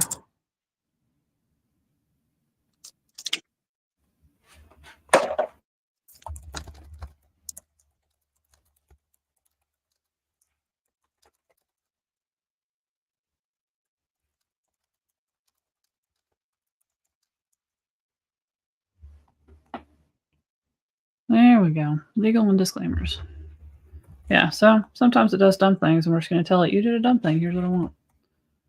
Set Melanie. Let's grab the description. Paste it over here.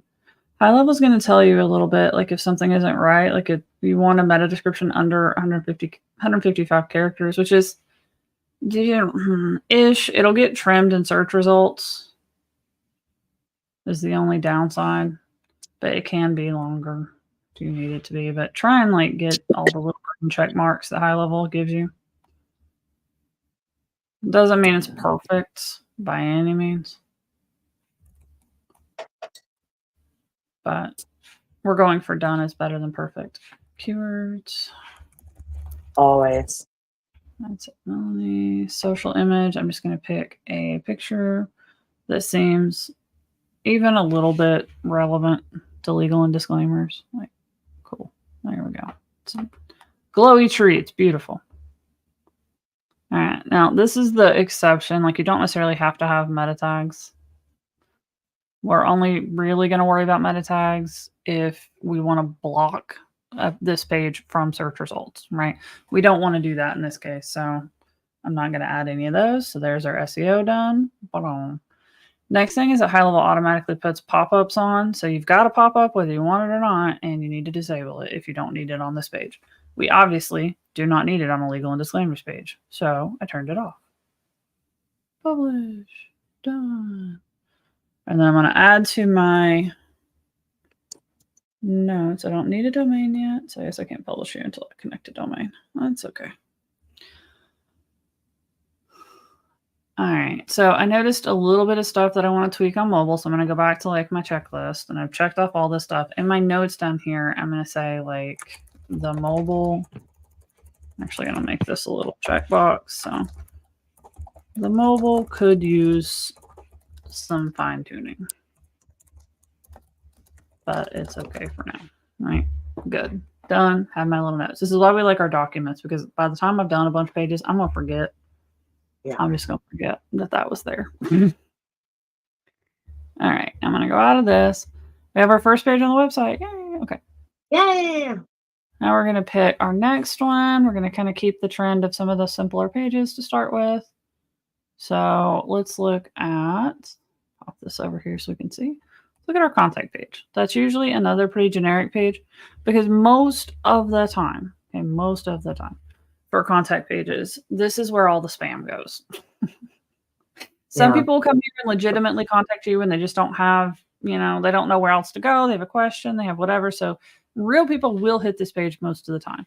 But if we're looking at like a customer who's like coming to the website and looking to work with you or looking to download a thing, they're probably going to go to those pages, and those pages have their own forms and their own workflows and all that kind of stuff.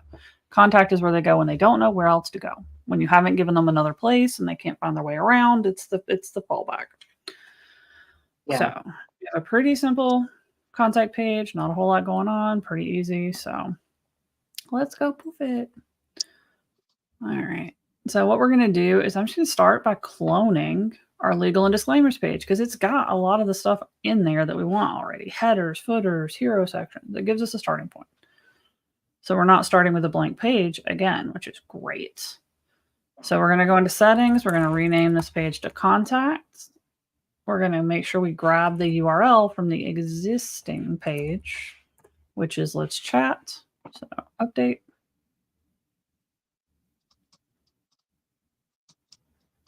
And then we're going to edit this page. And see, now we already have starting point, which is fantastic. So we'll come in with our header. We'll come in with all this other stuff, which is great. Now what we're going to do, we have our main headline. I want to add a sub headline, and I want to make it not white, maybe like light purple. Yeah, that'll work. Also, whenever you need to do all caps, don't type in all caps. Come over here to advanced and text transform and go uppercase. That way, if a search engine picks up this text and displays it, it's not like screaming at people on the search listing. Right? It's not what we want.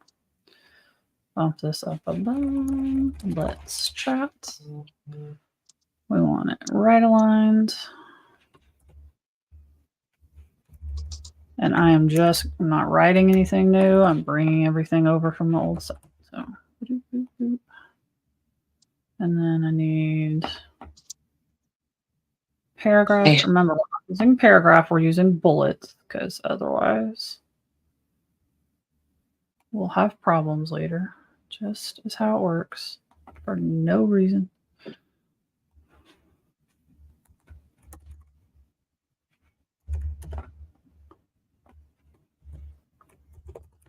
Bullets. Okay, now what I want to do is I need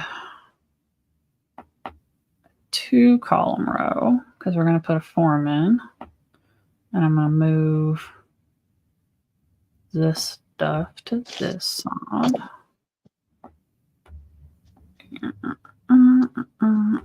And then that's leaving me a space from the form to go. Boop, boop. Go, so form will go there. This is really wide though, which is not what I want. My doggy's got big opinions over here. All right, and then let's go grab. Bump this line height up. Lay down. 5 maybe. All right, I have a spot for the form. We have the thing. I'm going to preview the custom code so I get our swooshies. All right, now we're going to delete these sections in the middle. And there we go.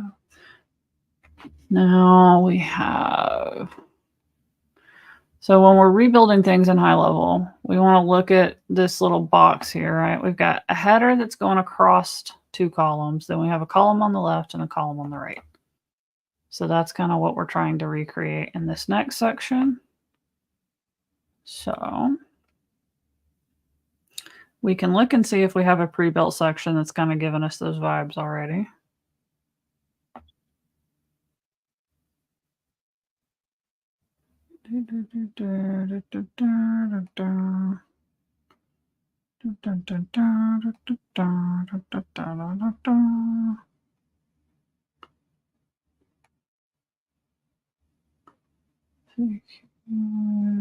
Plan.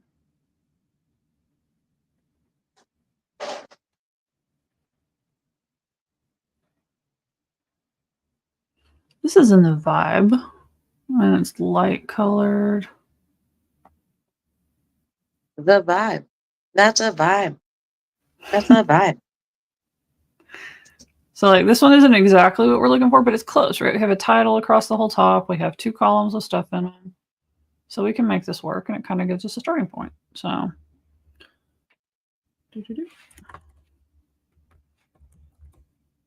now we also want to think in terms of heading hierarchy. You only want one H1 on a page ever. Yeah. So when we're building out a page, this should be our head one or H1 up here. So when we select this H1, it's the only H1. Whenever we do other sections, these are H2s right here. And then if I had another heading, like say each one of these boxes had a heading, those would need to be H3s because they're inside the other one.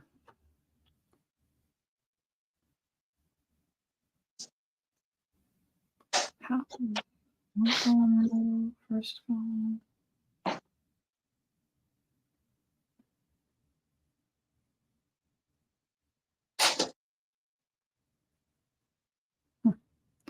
All right, I can delete one of these because I just need 2 columns.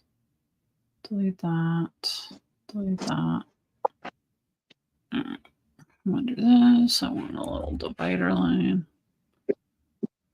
And I want it to be our purple color. And I want the width to be pretty small. I want it on the left, and I want it like 5 pixels. Yeah, there we go. Grab another dude, 2 columns. Come in here, add a bullet list. We know we're going to have to make the line height 5 every time we do that. And then delete, delete, boop.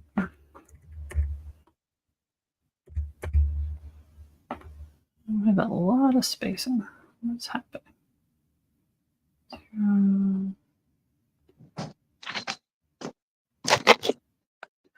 right. And then copy over here.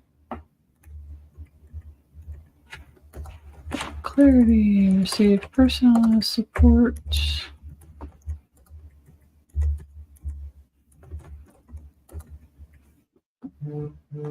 There we go. Now, if we want this to be a little bit more even side to side, we could just increase the font size for the bullet list until we get kind of where we like it. It's like 22 maybe. That looks pretty good. All right, now we have a testimonial block. Do they have pre-built testimonial blocks? Testimonials.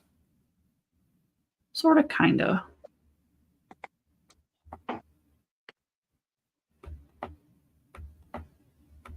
I don't really love any of these. So sometimes your team blocks. No, about. We could work with this.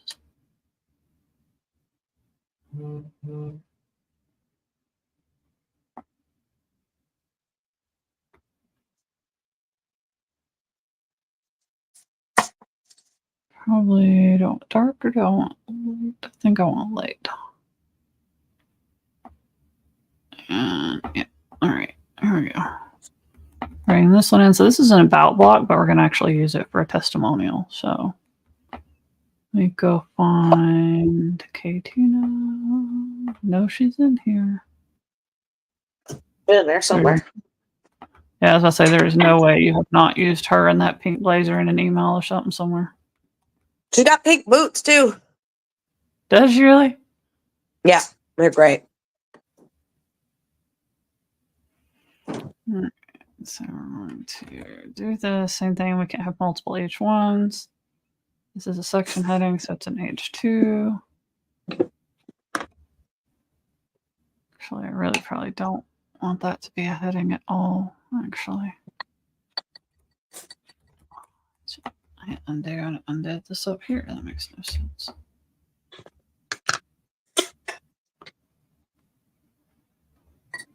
Not that. Yeah, I don't want any of that. All right. Delete. Delete. Delete. And copy. Drag you into the books. All right, there we go. Melanie is unparalleled at what she does. Yes, she is. All right. And we'll go like.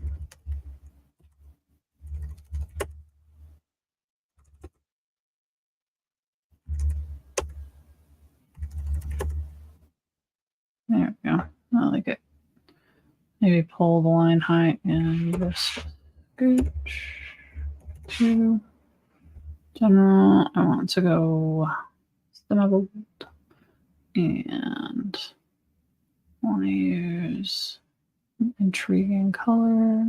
Let's go custom colors. I want that to pop. All right. Then I'm going to go grab this one again.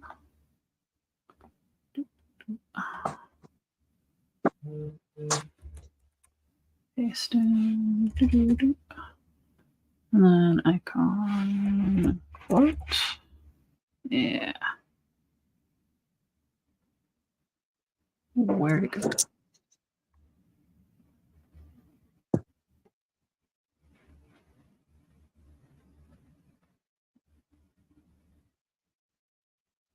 Sorry, I told it to put an icon. I don't see it anywhere.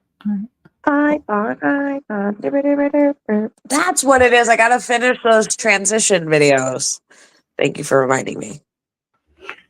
Every time I do my hair, I'm like, wait a minute, we can make at least 2 transition videos out of this before and after. Nice. You gotta give the people what they want, you know? What can I say? But that's one of the sounds. You said icon, and the sound is a mashup of 2 different sounds. It goes, I came here to make one thing effing clear. I'm and then the original one says literal legend, but this one says icon. So that's what I'm gonna do. You know? And just make the text on screen POV. You took the 4-week CEO makeover, you know?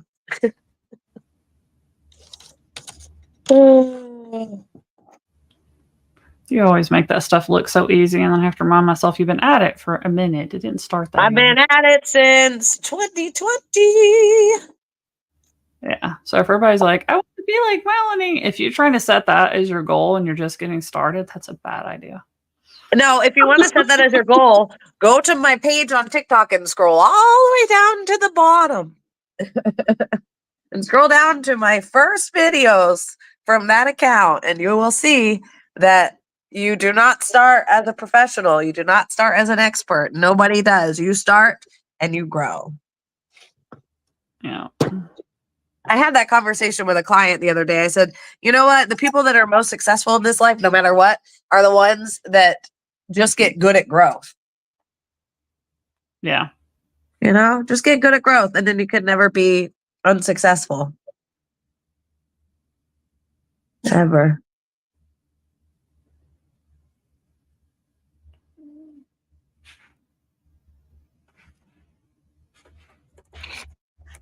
Oh my God.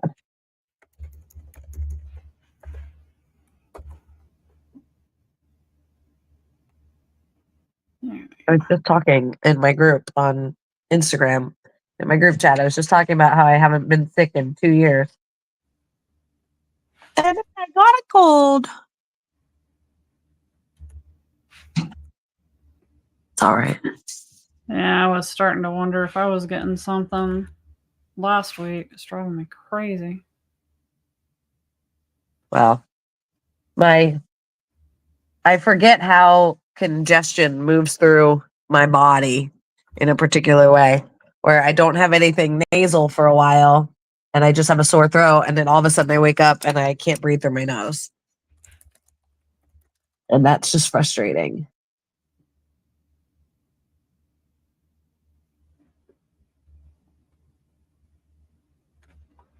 Just frustrating. I'm a mouth breather.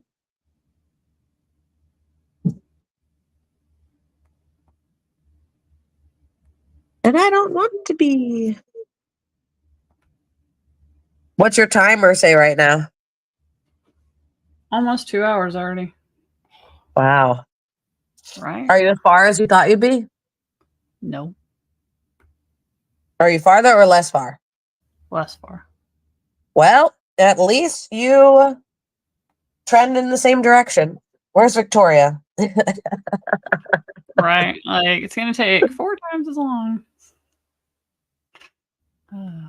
Why is this spaced so weird? What's happening? It's like I told that one to go out of the box. I did not tell these to go out of the box. Sometimes HighLevel just hallucinates and does weird stuff, and you're like, I have no idea why this is doing this. Save, then refresh. Yeah, seriously. Now that And I'm it's on not even- HighLevel, I save constantly all the time. I'm like, oh, it blinked. I must save it again. I must save it again. I must save it again. Yeah, and It's like you not have like to Google Docs. refresh pretty constantly. Like it's a real thing. Yeah. It's kind of annoying. Like I have no idea why this text is not staying in its box. That just should not even be a thing it could do. And it's not even necessarily a HighLevel problem per se. It's using JavaScript and it's trying to move things and show things in real time while you're touching, tweaking, and changing. And that's very complicated coding that we take for granted. Like I've been doing this long enough. I remember. I remember when that capability to do that in JavaScript occurred, when it was brand new and it was awesome and it was fantastic. But it was so glitchy because every browser handles it differently. Everybody's got different plugins in their browsers. It just becomes a whole thing.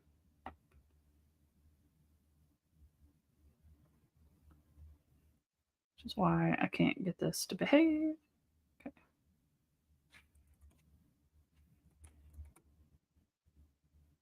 Okay.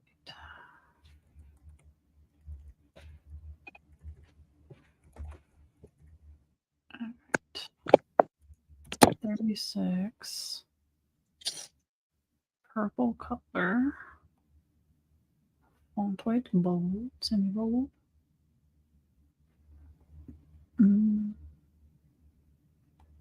No padding on the bottom.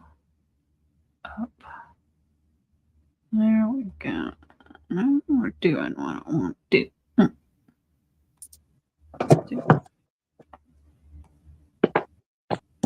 I really wish this thing would have put the icon. I don't know why it didn't.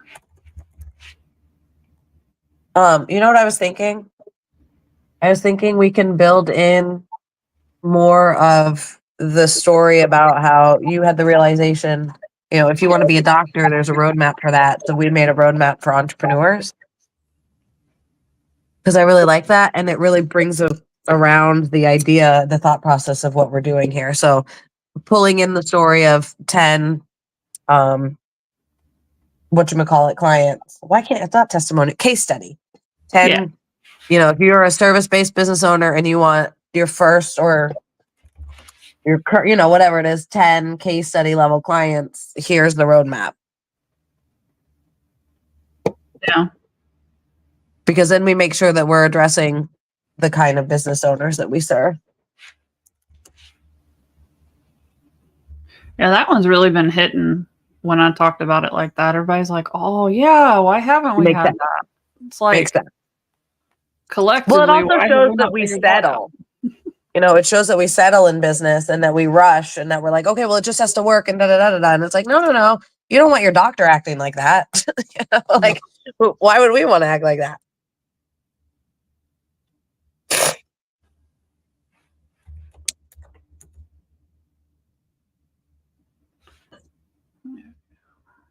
Oh, I'm losing the lash. Should I glue it back down or just leave it? We'll glue it. Okay, now we have a testimonial block, and then we're going to check it for mobile, make sure it looks okay. Probably make her a little smaller. 200. One thing to pay attention to in HighLevel too is sometimes when you put in a mobile, if you change certain things, they only change in mobile, but some things change everywhere. You'll be able to tell which ones are which because of this little icon right here that says whether we're looking at mobile or desktop for that setting. So like this little guy's pushing off screen, I can bring him back on screen and it'll only happen on mobile because there's a little mobile icon right there. So should be able to do that. There we go. Like I can change the size of this and it's only going to impact it on mobile. So I'll go like 34, 30. There we go. And for anybody who's wondering what I'm doing when I do that, I'm hitting the down keys. I'm clicking on the font size and I'm hitting like down or up and then hitting enter. We don't see me like typing all the things. I forget sometimes I use so many keyboard shortcuts and people are like, wait, what did you just do? And I'm like, I don't know. Yeah, where are you? Like I use keyboard shortcuts for so long without thinking about it that it's like, And now we know we're going to have multiple testimonial blocks. We also know we're going to use Katina's testimonial on other pages of the site. So what we're going to do is we're going to go testimonial Katina, and I'm going to add it to global. That way, if we ever get a new testimonial from her and we want to update it all over the site, we can do that. So I'm going to have a global version. I usually, from like a naming convention standpoint, put whatever it is at the beginning if I know I'm going to have multiple. So like if we have like 5, 6 testimonials, I'm going to put testimonial at the beginning and then dash their name. That way it'll group them all together and I can see them when I'm trying to find them. Now, because I'm also going to have other testimonials, I'm going to additionally hit save again, and I'm going to say testimonial block, and I'm going to add it to templates. That way, when I have to do the next one, I don't have to rebuild all of what I just built. I'll drag the template out, put a new person, a new quote, done. And I'll know it's already optimized, ready to go. Let's save again. Keeps popping this SEO thing at me. I'm not doing that right now. Back off. Okay. Pre-built sections. Our next section is this like 3-up how it works. So we have a main title, a secondary title, 3 little blocks, and a button. So let's go see what we got. I think this one actually did have a 3-up little, plan section. No, that's not it. I saw one about list. No, yeah, list. 3 steps. Boop. There we go. And one like kind of best practice with sections is to change the background color. So like we have a dark purple, we have a light purple, we have a white, we have a light purple. These are kind of a little all over the place though. So let's change you to white. Change you to, I want a branded light purple. I don't love that one. So let's go custom, cancel. And we see me using custom colors and adding to them. That's because if I edit this custom color, it will update everywhere I use it, which is what I want. That gives me kind of global custom colors. All right, I want to get kind of a pale version. Oh, something right there. Add. There we go. Click you. Why does it not look like it's changing? Because it's not. Why aren't you changing? What are you doing to me? Click.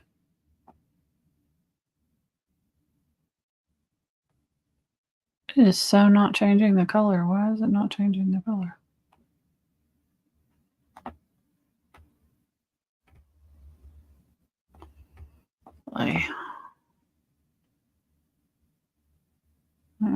I'll play with it.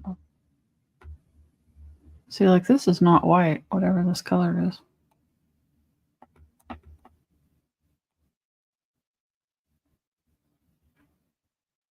That feels like a fun little glitch I get to complain about later. That's really weird.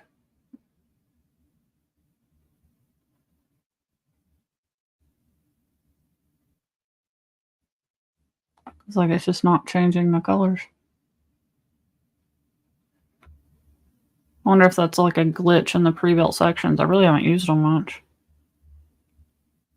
I think the simple fix to that would be to just take the... Make sure you change colors first. Okay. Yeah, so just put a blank section in and then drag the stuff up. Oop, oop. Oop. And delete that one. Of course, now I'll have to fix those. That's annoying. Okay, I'll delete that one and I'll redo it. Delete that one. Okay. Add a full section. Take this, go up. I want you to be the pale. Oh, that's not as pale as I want it to be. Are you pale? Yeah, there we go. I like it. And some padding on the inside. Do that to this one too.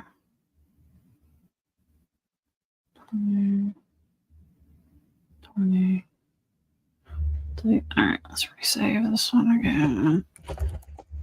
Testimonial Katina and 2 global sections. Save.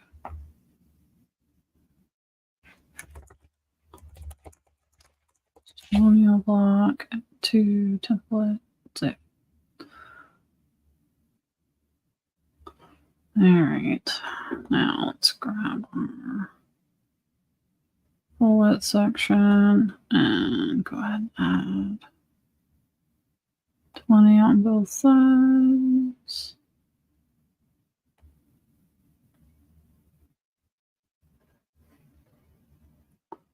Oh god, slightly darker. Yeah. Alright, how it works. Cannot be in H1, needs to be in H2.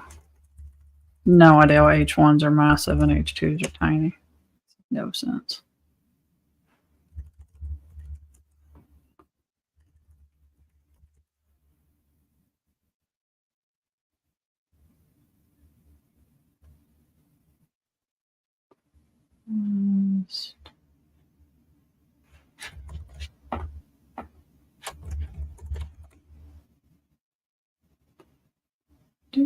Alright, now we already have discussed, so just push him up into here.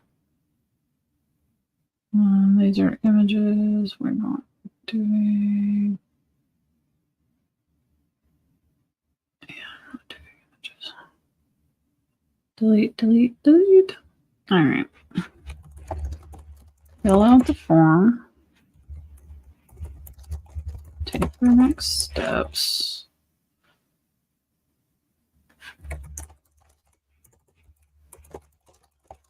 Level up your success. Paste.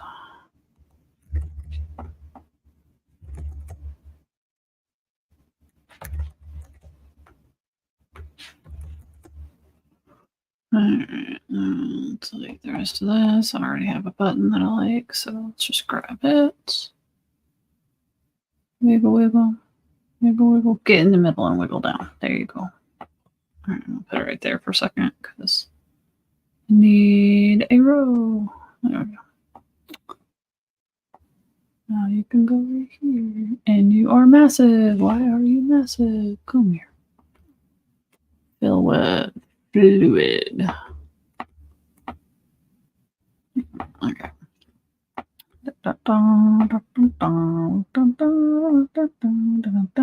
Why is that in my head?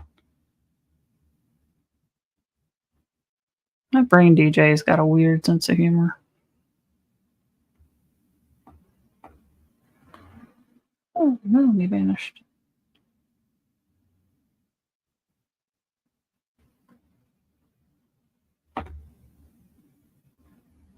Anybody's watching that does not know Melanie, her internet likes to do weird things sometimes. So why is this a -1 for letter spacing? No, thank you. Normal. Normal. Generally, I avoid negative. So like negative font spacing, negative margins, just because they get you in trouble on different devices more often than not if you don't know how to use them. Right. 1 dot. I'm gonna change this color. Custom colors.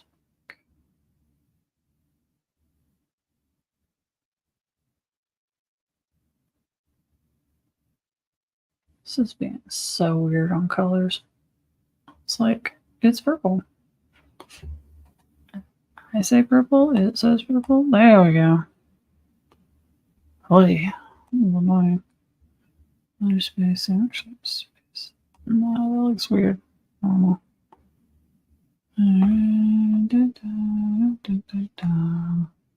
Advanced line height.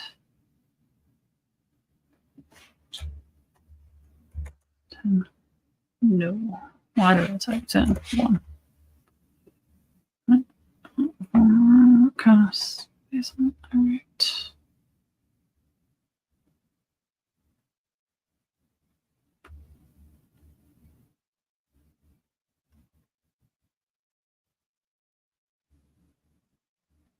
I'm actually going to use a little bit of negative here because I just want that to pull up a little closer.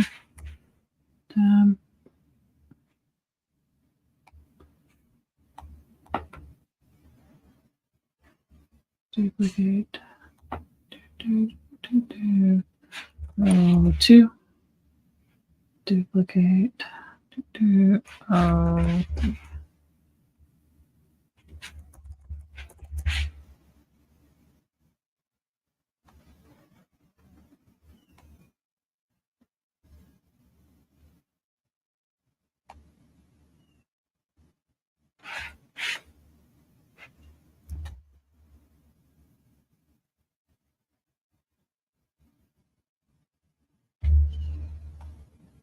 Yeah, I think I like that better. All right, duplicate.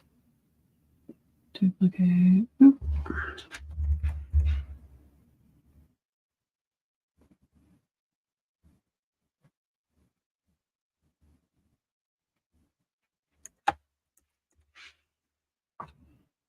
Okay, still live streaming.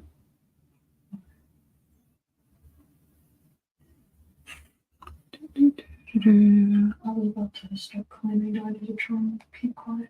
No, you're okay. The microphone's pretty good. It won't pick up too much.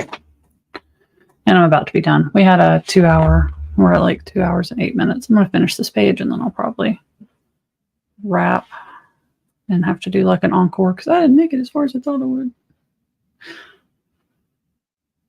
All right. Now, this next section, here we go. So this next section that we're working on now is this like little Meet Melanie about section. So that one's pretty straightforward too. So what we're going to do is I'm actually going to grab our section template earlier that we did with the testimonial blog. So I can actually show you guys how that works. So this is a test. It is a template, which means I can play with it and it's not going to hurt anything on any other pages, right? So as soon as I dropped it in, it doesn't look like these do. See how, like, if I click this, it says global and it's purple, right? So I typed the words global footer, but this actually says global next to it because that's what it is, where like this one just says like the section names or section. If we see this purple border like that, that's when we know if I touch this, it's going to change everywhere. It's not just going to change right here. Okay. So I know if I do this, I can go ahead and change this now. So let's scroll down so we can find a good Melanie picture. This is the one with her on her laptop. If we don't see it, I will download it and upload the new one, but let's look.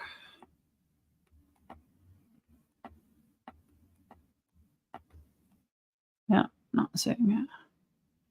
Although I gotta say, I am a fan of this picture, so we might. Yeah, there we go. All right, so we'll delete the quote and we'll delete the this, and then we'll go meet Melanie.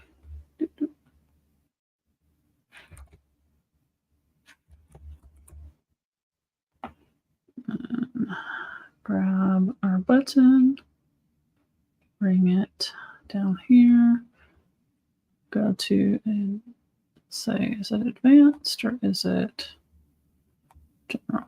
Button line. There we go. Then I want to give it a little bit more margin on the outside of it to kind of push it away from the text a little bit. And I'm actually going to change this to work with me. And instead of, go away, close. Instead of a comment bubble,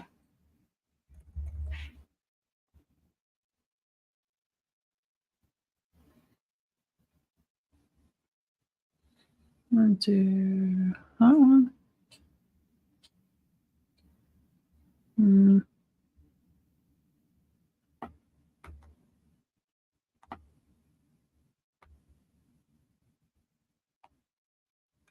There we go. Do that.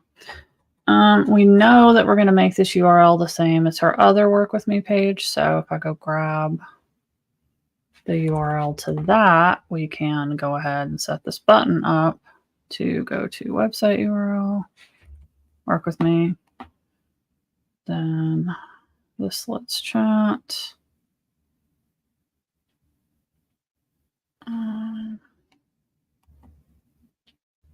Actually, I would probably make that a work with me too.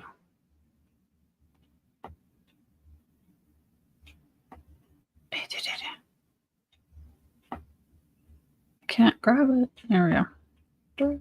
All right. Work with me. Okay. Yeah, I mean, let's chat is an okay call to action, but it's not the best one. See how it alerted me that I made a change to a Google section? That's what we want. All right, and then we're going to put a call to action on this page.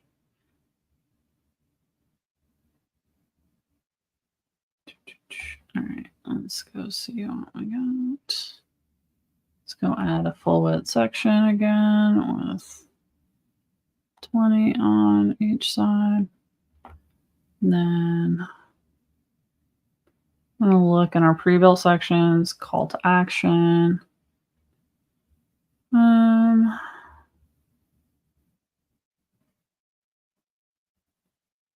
Such an important part. They have a very slim selection.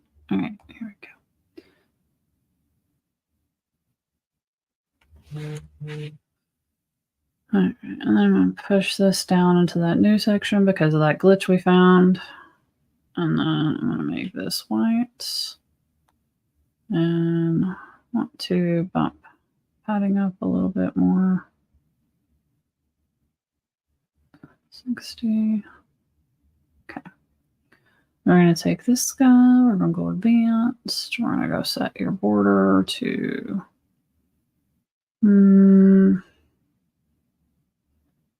light purple. Yeah.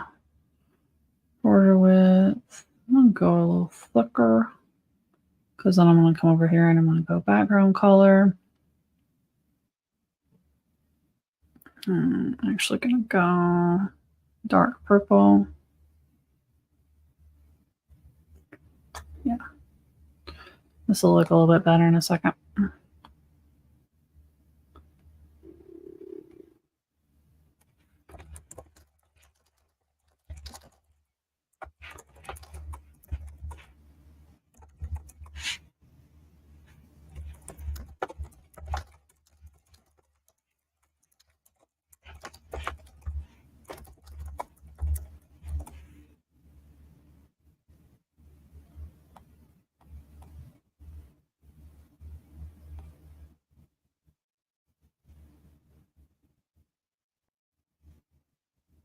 Trying to find the self-care planner because I cannot remember if that one is free or not.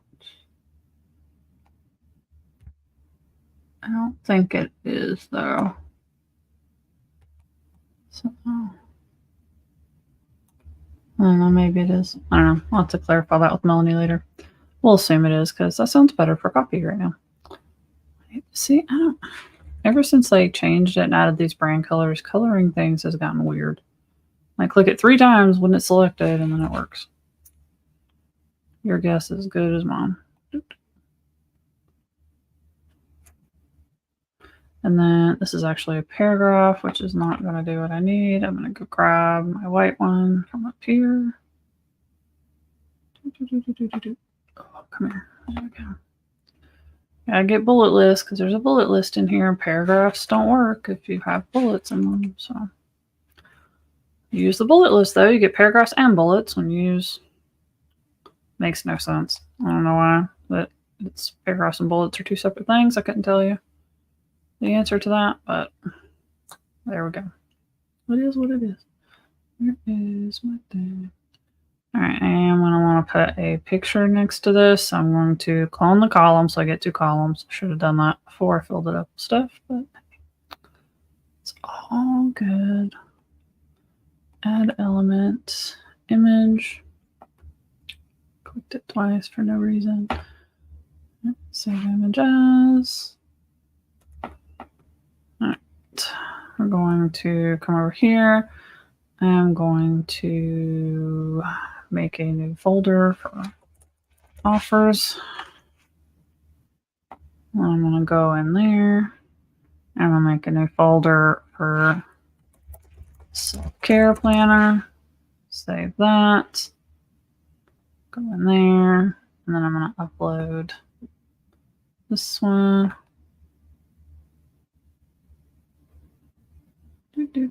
Okay. Now, what I don't love is how tiny this is. So what I'm going to do, let that go bigger. We're going to make this a little smaller. Cool. Maybe not that small. Letter spacing, normal. Don't make your text harder to read just because it doesn't fit in the spot. That's what they're doing in a lot of these. Like up here, I had to make the text a little smaller to take away the letter spacing -1. You don't want to make your text harder to read. And when I do this letter spacing -1, the text gets kind of crowded and jumbled together. And especially if you have people in your community like me and Melanie do that are dyslexic or that even just have tired eyeballs that day. You know what I mean? Like when you make your text all crowd together, it's just making it harder to read. It's easier to read a little smaller with normal letter spacing or even extra letter spacing, right? So just think about humans and what they need from you. So let's go with download my self-care planner. Now, another trick for buttons and stuff is that typically you want, words just got real hard. If you use things like my, so instead of like you're talking to the reader, download your self-care planner now, when you're typing it, that sounds good to you. But when the reader is reading the page, they're going to say things like, I want to download my self-care planner, right? So You tend to get slightly better conversion rates on things when you do it that way. And it's anecdotal. Your audience might not respond well to that. Mine generally does. Yours may not. Okay, so just keep things in mind. All right, I was going to see about maybe making this a little tighter without going too bad. Make sure it's still readable. I think 1.4 is probably about as tight as I would get. Yeah, that's probably about as tight as I would get. The other thing that I can do if I want like these to be a little bit more evenly spaced, that'd be a little tricky. I'll probably keep it like that. That's fine. I could make this a little bigger, make that side a little smaller, and kind of play with this a few times until I get kind of where I like it. But I think that's pretty okay at the moment. I think I like the white background color. Let's see how I feel about.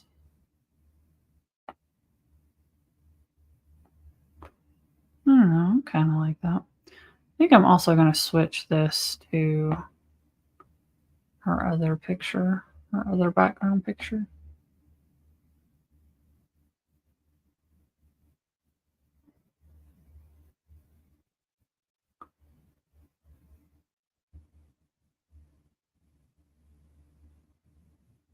Yeah, here we go.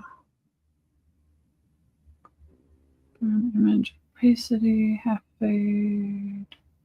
See, this is where you kind of have to play with a few things too. So if we fade the image, it's fading into a background color. So you have to add a background color to get the fade that you want.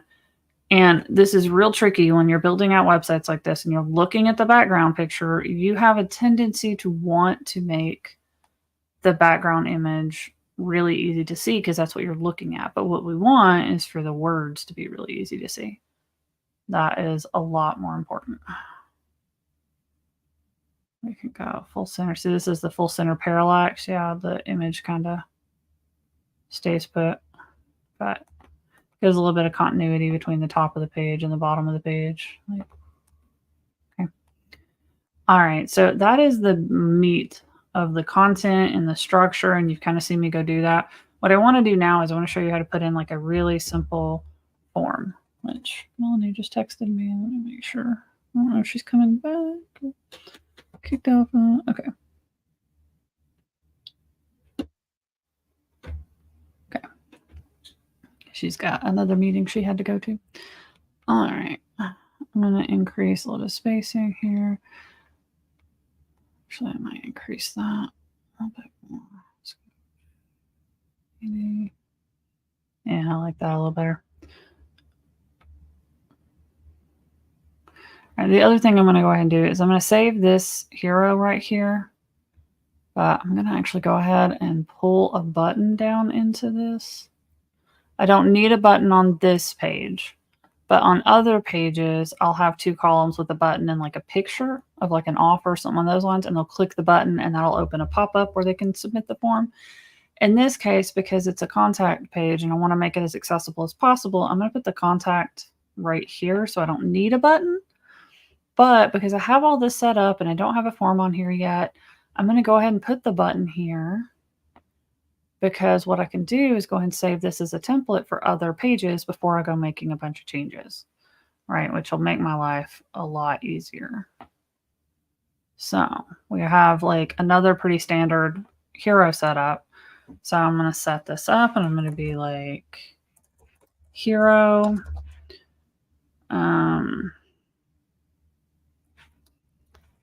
To call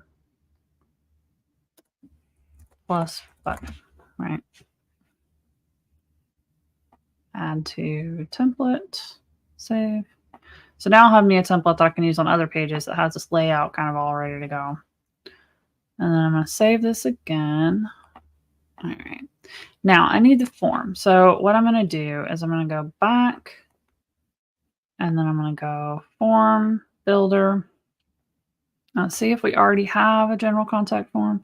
We do, because this was actually embedded. It was a high-level form embedded on a WordPress site, which you can absolutely do and it'll make your life a little easier, but I'm going to go look at this form so I can show you how this works. So we have full name, email, message, and send my message. In the form builder, you come over here to add form fields, right? So full name, first name, last name.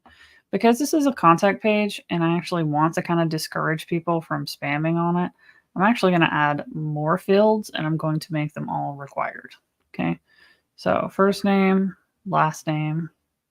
This is just a little bit of a trick to get people to not spam you. We don't want to make it hard for real humans to do stuff, but we do want to make it a little bit more effort in this case.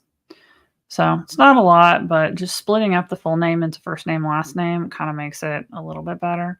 We can even pull things like CAPTCHAs to help with spam. Okay, so I'm not a robot. I can do that. General settings. Awesome. We can do terms and conditions. This is something that you want to do for GDPR compliance. So let me get with our little chat GPT. I want to be GDPR and California privacy law compliant with my forms on my website, particularly my contact form at this point. Can you give me the text to put next to the opt-in checkbox that they need to check to confirm that they can receive communication from me?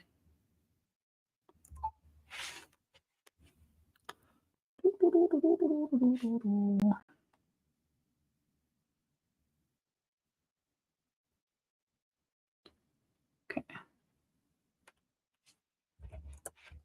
Can we say that any simpler, easier to understand, and still be compliant? Like, I don't want to be legalese, right? I want to make it easier to understand.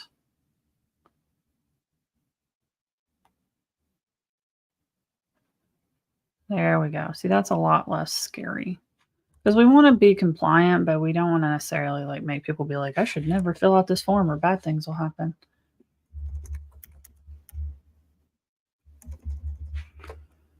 From Mindset Melanie, understand my personal data, privacy policy, and terms of service. We can just say privacy policy. Now, it did suggest, and we do need to do this, that we link to our legal and disclaimers page.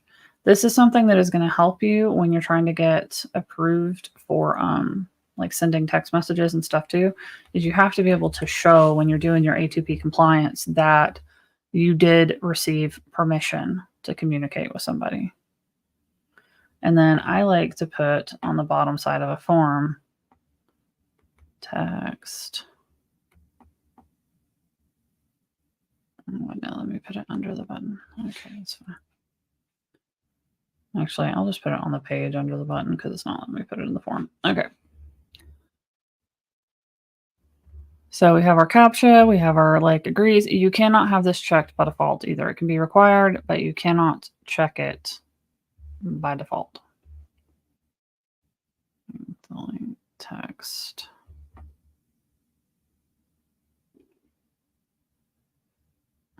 Okay.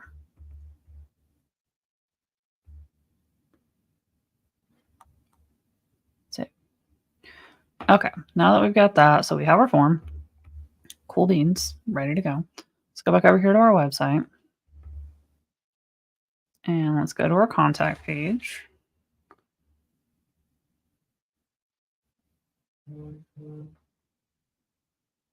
So funny live streaming this. You guys get to see like everything that breaks and all the weird things and what we're doing about it. All right, form, because it's just normal. I don't care what platform you use. It's going to do stuff. Weird things are going to happen. And see, now that I see that, that has taken up so much more space on the page.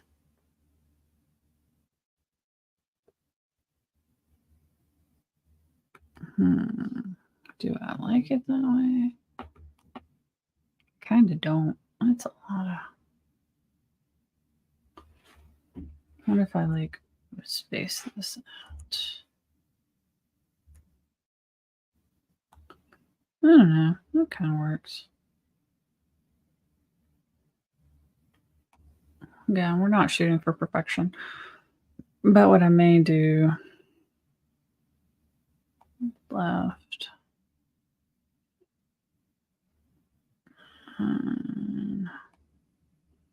Yeah, I do need to edit the form. In this case, of a contact form, I'm not going to turn it into a full funnel because, again, most people don't fill this out with good intentions. So I'm going to go up here to Style and Options. I'm going to go to Options. I'm going to go on Submit. And then Message. I have received your message. I'll be in touch with you shortly via email. Shortly is kind of a bad idea. Let's see. Within, we'll say 48 business hours via email. I'm going to make it. And then if we want to interject a little personality, we'll be like, got it. I received your message. We'll be in touch shortly. Center alignment. Cool. Message styling, font color, background. Our font was Railway. So, 20 paragraph.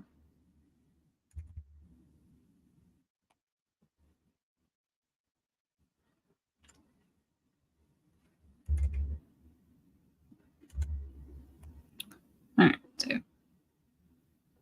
I think that'll be okay.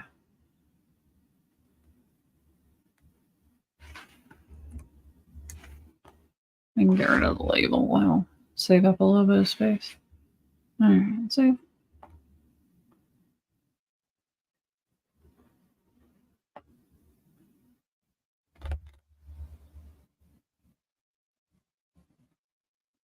All right, that will work. That will get us done. Now, a couple other things I want to save from this page is when we now have kind of a CTA and a specific CTA for the self-care planner. So I'm going to save this as CTA, self-care planner, and I'm going to put this in the template, or no, in the global sections. Save. I'm also going to save this as a template, and I'm going to do CTA block. Saved as template. Save. So I'm kind of, when I get done with a page, I'm evaluating stuff. So if I want to save it or not. So about Melanie, add to global sections, because we will have this about section on multiple pages, right? So I know I'm going to want that. How it works, I am liable to have this in a couple different places. So we'll be like 3 steps block, add to template, save.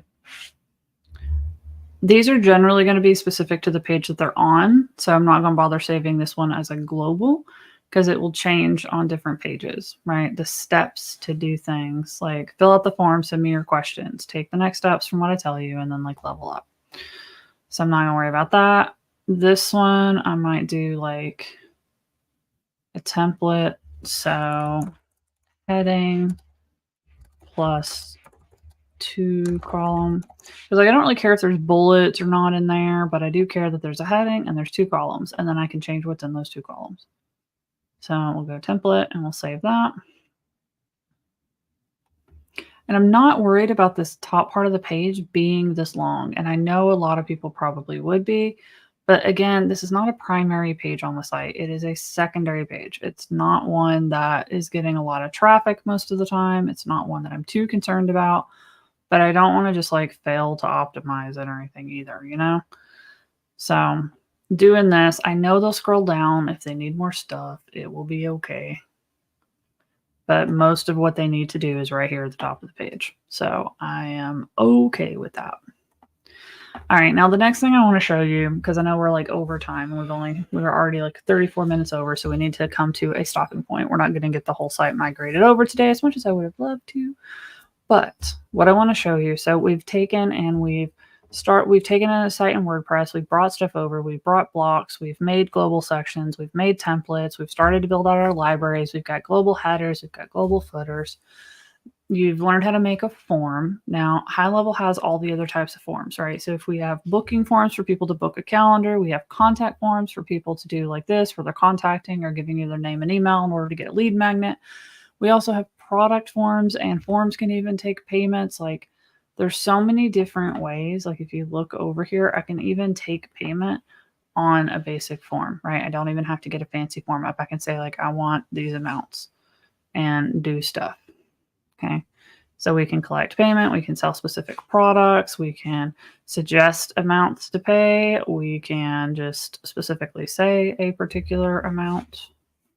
Let them type in an amount, suggested amount. So we could say that this is like a $4.99 product, and that's what they're going to pay. And then right? So there's so many ways, so many different types of forms, so many things that you can do. The gist of this is pretty much the same though, right? I have a form. I need to do something when somebody fills it out. Now, for forms, there is a section over here for notifications, and we can use these to notify you as well as to notify the person who filled in the form and give them a copy of their submission. For a contact form like this, a general contact form, that could be totally okay, right? We can do that. We can say like general contact form received and be fine. But what I prefer to do is to actually let a workflow handle this, because I can do more things. Like I can tag the person, I can add a note to their contact record. I have more control over what happens after somebody fills this out, right? So in order to do that, what I'm going to do is I'm going to go out of here. I'm going to go back over here. I'm actually going to open the preview link so I have this page, because I want to remember the fields, right? We've got first name, last name, email, message. So what I'm going to do is I'm going to go automation, and I'm going to start a new folder because I want to make sure that we've got this right. I like to do naming or numbering conventions because there's lots of different areas that are connected all over the place. So when we number our folders, we can do like general contact, put it in here. And we may already have one since that form was in HighLevel. Programs, affiliate freebies. Nope, we didn't. All right, cool. Yay. Oh, wait, hang on. I saw form submits folder. Might have been in there. Okay, I was like, God, I don't think I would have done that. All right, I am going to move this because we are kind of getting her a little bit more organized. So I'm going to move it up into the general contact folder because see, I didn't even find it. That took me a minute. All right, so general contact. So I'm going to take a look at this. We do have, let me go back. I'm getting ahead of myself. So we do have right here the ability to just create a new workflow as well as to select a recipe. If you say you want to select a recipe, it's got a bunch of pre-built ones already in here. So you can use those for different stuff.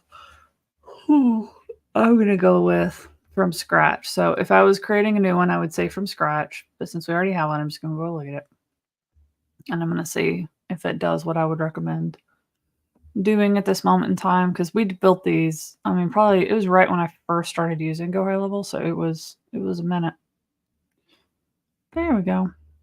All right, so essentially the gist of how workflows work, this is like one of the most simplest ones that you could ever have, is we have a trigger that causes this entire chain of events to happen. So in this case, we want our trigger to be somebody filled in this form. When they do, that kicks off the series of events. Now, one of the first things we want to do is we want to let Melanie know. So now that Melanie has the app, I'm actually going to, instead of doing an email, which cost us credits, every time it sends an email, every time it sends an SMS, we pay pennies, right? Pays pennies. Not huge, but it adds up, right? It will add up eventually. It's like 0.00 something cents. Like it's nominal. But if you have the HighLevel app, or if you're actually in your thing checking, notifications is a little bit easier because it'll do a push notification on your phone instead of getting buried in your email as well. So you're not as likely to miss it, which is good. So what I'm going to do here is I'm going to say new contact page submission. Or someone, actually, I'm going to make it's a little bit more fun. We can have a little bit of fun with this, right? Now, this confuses people. Contact and user. Contact is the person who filled in the form. User is the person using the HighLevel account. So like me and Melanie using her account, coming in or making changes, we are users. The person who filled in this form is a contact. So contact first name, contact last name. They put this in on the form, so we have it.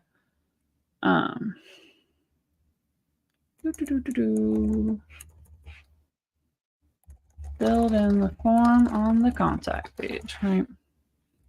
That's the title. I'm going to put it in the message too.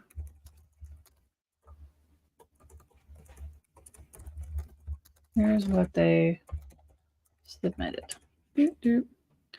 And then we're going to grab, we already have their first name, last name, right? So let's go grab their email.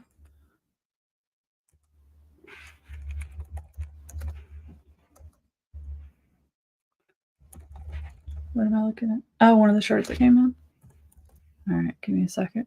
Let's see.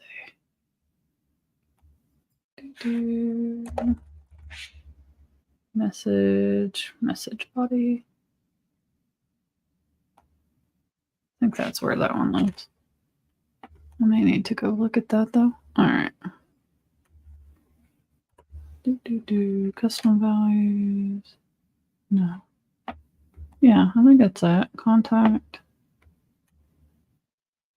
Where did I find that out? Message body. Okay. I think that's the right one. That feels weird though. I'm gonna go check that. All right, so if you're ever not sure, and I think I just undid everything I just did. All right, hang on. Let me go check this form though. Sites, forms, because I swear that's not where the message field used to be. Again, they change stuff all the time. Okay, and query key is your question, so that's where we put it. All right, I didn't think that was the right one. General contact, submit. Okay, so we have our trigger. Whenever this loads.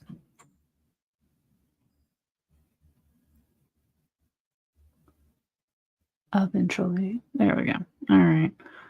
So we're going to switch this over to a notification. We're going to paste in the thing that we did. On the contact page, here's what they submitted. Email. Custom value. Contact. Email. Message. All right. So we know this is stored under a question now. Custom fields, your questions. There we go.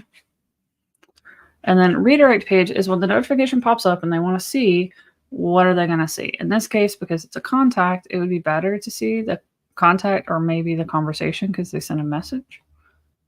So we're going to do that. We're going to go particular user and we're going to go Melanie Branch. We're going to save. All right, so we notified Melanie, but what we also want to do is add a contact tag. Tags are really useful to help us keep up with so form, general contact. Add tag, form, general contact. They help us keep track of what's going on, filter contacts to see like who's done what, et cetera, et cetera. We're also going to add a note. And we're going to say, fill in this message, because I don't really care about their email because I'd be looking at the contact record when I see this note. So just going to put their questions in the note, like these are the questions I asked. And then I'm going to save that action. Okay, so and in general anything, I want to just say like, got your email too, right? So we notify Melanie. We also want to email the person. So send email the contact door. That seems weird. Email the submitter, maybe That still seems that's okay. All right, mindset, Melanie Branch. Actually, I have created, I'll cover this at another time. I have created custom values for from name and from email, so I don't have to fill these in every single time. Email, subject line, and borrow this one. Got it.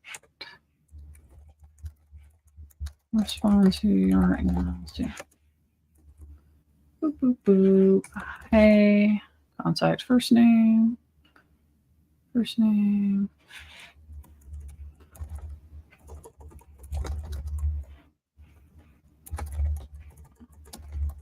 Received your email from my website.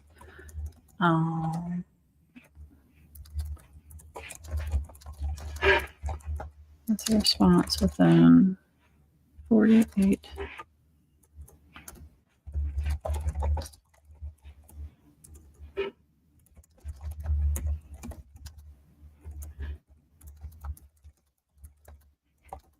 Feel free to hit reply if you have any additional questions or information to share. And then we have Melanie's email signature set up already. So again, tons of tutorials all over the internet for that. And I can cover that in another thing. But what we're going to do is go to user. We're going to go signature, and that's going to put Melanie's email signature in. Now, for that to work, we also have to assign this particular new lead to Melanie. That way it uses her signature. This email is coming from her. All right, so they filled in the form. This lead gets assigned to Melanie, so they are her lead. She'll be following up with them until she decides to hand this process off to an assistant. Then we're going to notify Melanie through a push notification in HighLevel. We're going to email the person who submitted the form and say, hey, we got it. We're going to get in touch with you. We're going to tag them, and we're going to put a note on the contact record. Now, most of your form submissions are going to include these basic actions every single time. Okay. The other little weird thing that I like to do is to put a wait for a bunch of days at the end. This just makes my life easier should I want to come back and add to the sequence and push the people in it into the new actions, because I can come over here and I can say to push everybody here into the next step, right? So that makes my life a little bit easier when it comes to that. Okay, now the other thing we want to do, I'm going to hit save so I don't lose all my stuff again. I'm going to go up here to settings. I'm going to allow re-entry, because they could do that multiple times, right? They could, basically this means every time they fill in the form, I want to execute this action. Because someone could fill in the form multiple times, we want to allow that, okay? They could also create multiple opportunities that would have a distinct execution in the workflow. So multiple opportunities could come in if it's an opportunity-based workflow, and they have all these like no mores right here. So you can click these and you can learn more about it if you're not sure how it works. But for this type of form, I do want someone to be able to fill it in more than once. So I'm going to say allow re-entry, and I'm going to mark as red because I don't want the things that this workflow is sending out to add to my conversation inbox of stuff I have to review. So, okay, that is the gist of it. So now whenever somebody fills out this form, they'll see a message that says, got it, you filled in the form, and the workflow is going to execute. So let me show you what I mean by that. So Christina Hooper. Testing the contact form. Captcha. I agree. Send my message. So we should see a little message here. Got it. I received your message. I'll be in touch with you within 48 hours via email. So the contact page is the only time that I would say you could do this if you want to, where we just display the message. The rest of the time, I would redirect to a confirmation page where we give them access to the things that they asked for, like they opted in for an ebook. We want to give them access to the ebook, let them know what to expect. We opt in for an event. We want to give them an add to calendar link, a confirmation about any next steps they need to take, if they need to access a portal or, you know, whatever steps they need to take. Normally, we're going to redirect to another page that gives them what now. In the case of a contact form, that, like I said, again, most of the time is people spamming you. I'm going to change these buttons because I know these are going to this form. Not going to keep doing that, but most of the time it's people spamming you. So just going to go got it and call it a day and be done. Now, if I come over into here and I go and I look, we should actually have 5 people. I say that and then watch me get in trouble. All right. Form submitted. Let's make sure this is the right form. Form submitted. Form submitted. Form is let's talk. That's the right form. All right. Let's see. Active enrolled. It's going to make a liar out of me. Sometimes it takes a second too. Need review. Okay, not that one. Doesn't normally take this long though. That is the right one, isn't it? Let's see. Let me go double check. So we'll troubleshoot that we put the right form on the page.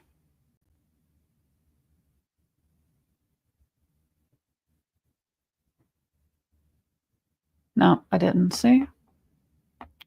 General contact. Wrong one. All right, automation. Whole workflow. See, it's always something silly. Always something silly.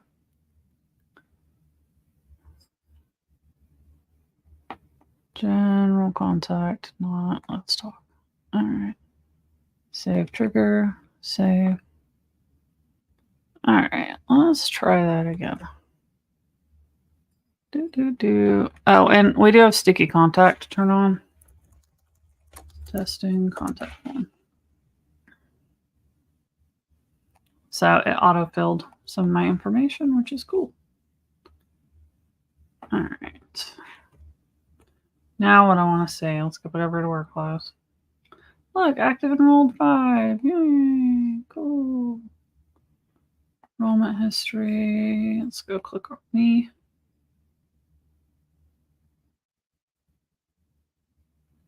And we should see all of our stuff, right? So notes, testing contact form. We have it right here. They send it as an affiliate. Just note. Yeah, testing contact form is what I said. Christina Hooper filled in the form on this page with this message, testing contact form. Cool. Oh yeah, there's the rest of it, just out of space. There we go. So it worked. I should now have the tag. Form general contact. Yep. So everything worked as it should. Alrighty. Let me go back over here. Sites. I think that is probably a good note to end on for today. So we've got 2 of the pages done. Took us about 3 hours. But I don't know if you noticed how much time went into just getting ready before we got the first one. And it was not a whole lot of time to do the contact page. And every single page gets faster because we create blocks and templates and things that we can use over and over again to build out the other pages. So it just makes the whole process start to go a lot faster. So we will end the stream on that note. If you like tutorials like this, if you get stuck in your technology, if you get stuck in your business trying to figure out what to do next and when and where and how, then head over to Neuro-Spicy.academy.com, sign up for the 30-day free trial, and take advantage of all of the resources, all of the mentors, all the tutorials, all the trainings, all of the live on-campus sessions, everything that we do to help make your life easier, to help you get where you're trying to go faster, easier, more successfully. So we'll see you on campus very soon. Bye, guys.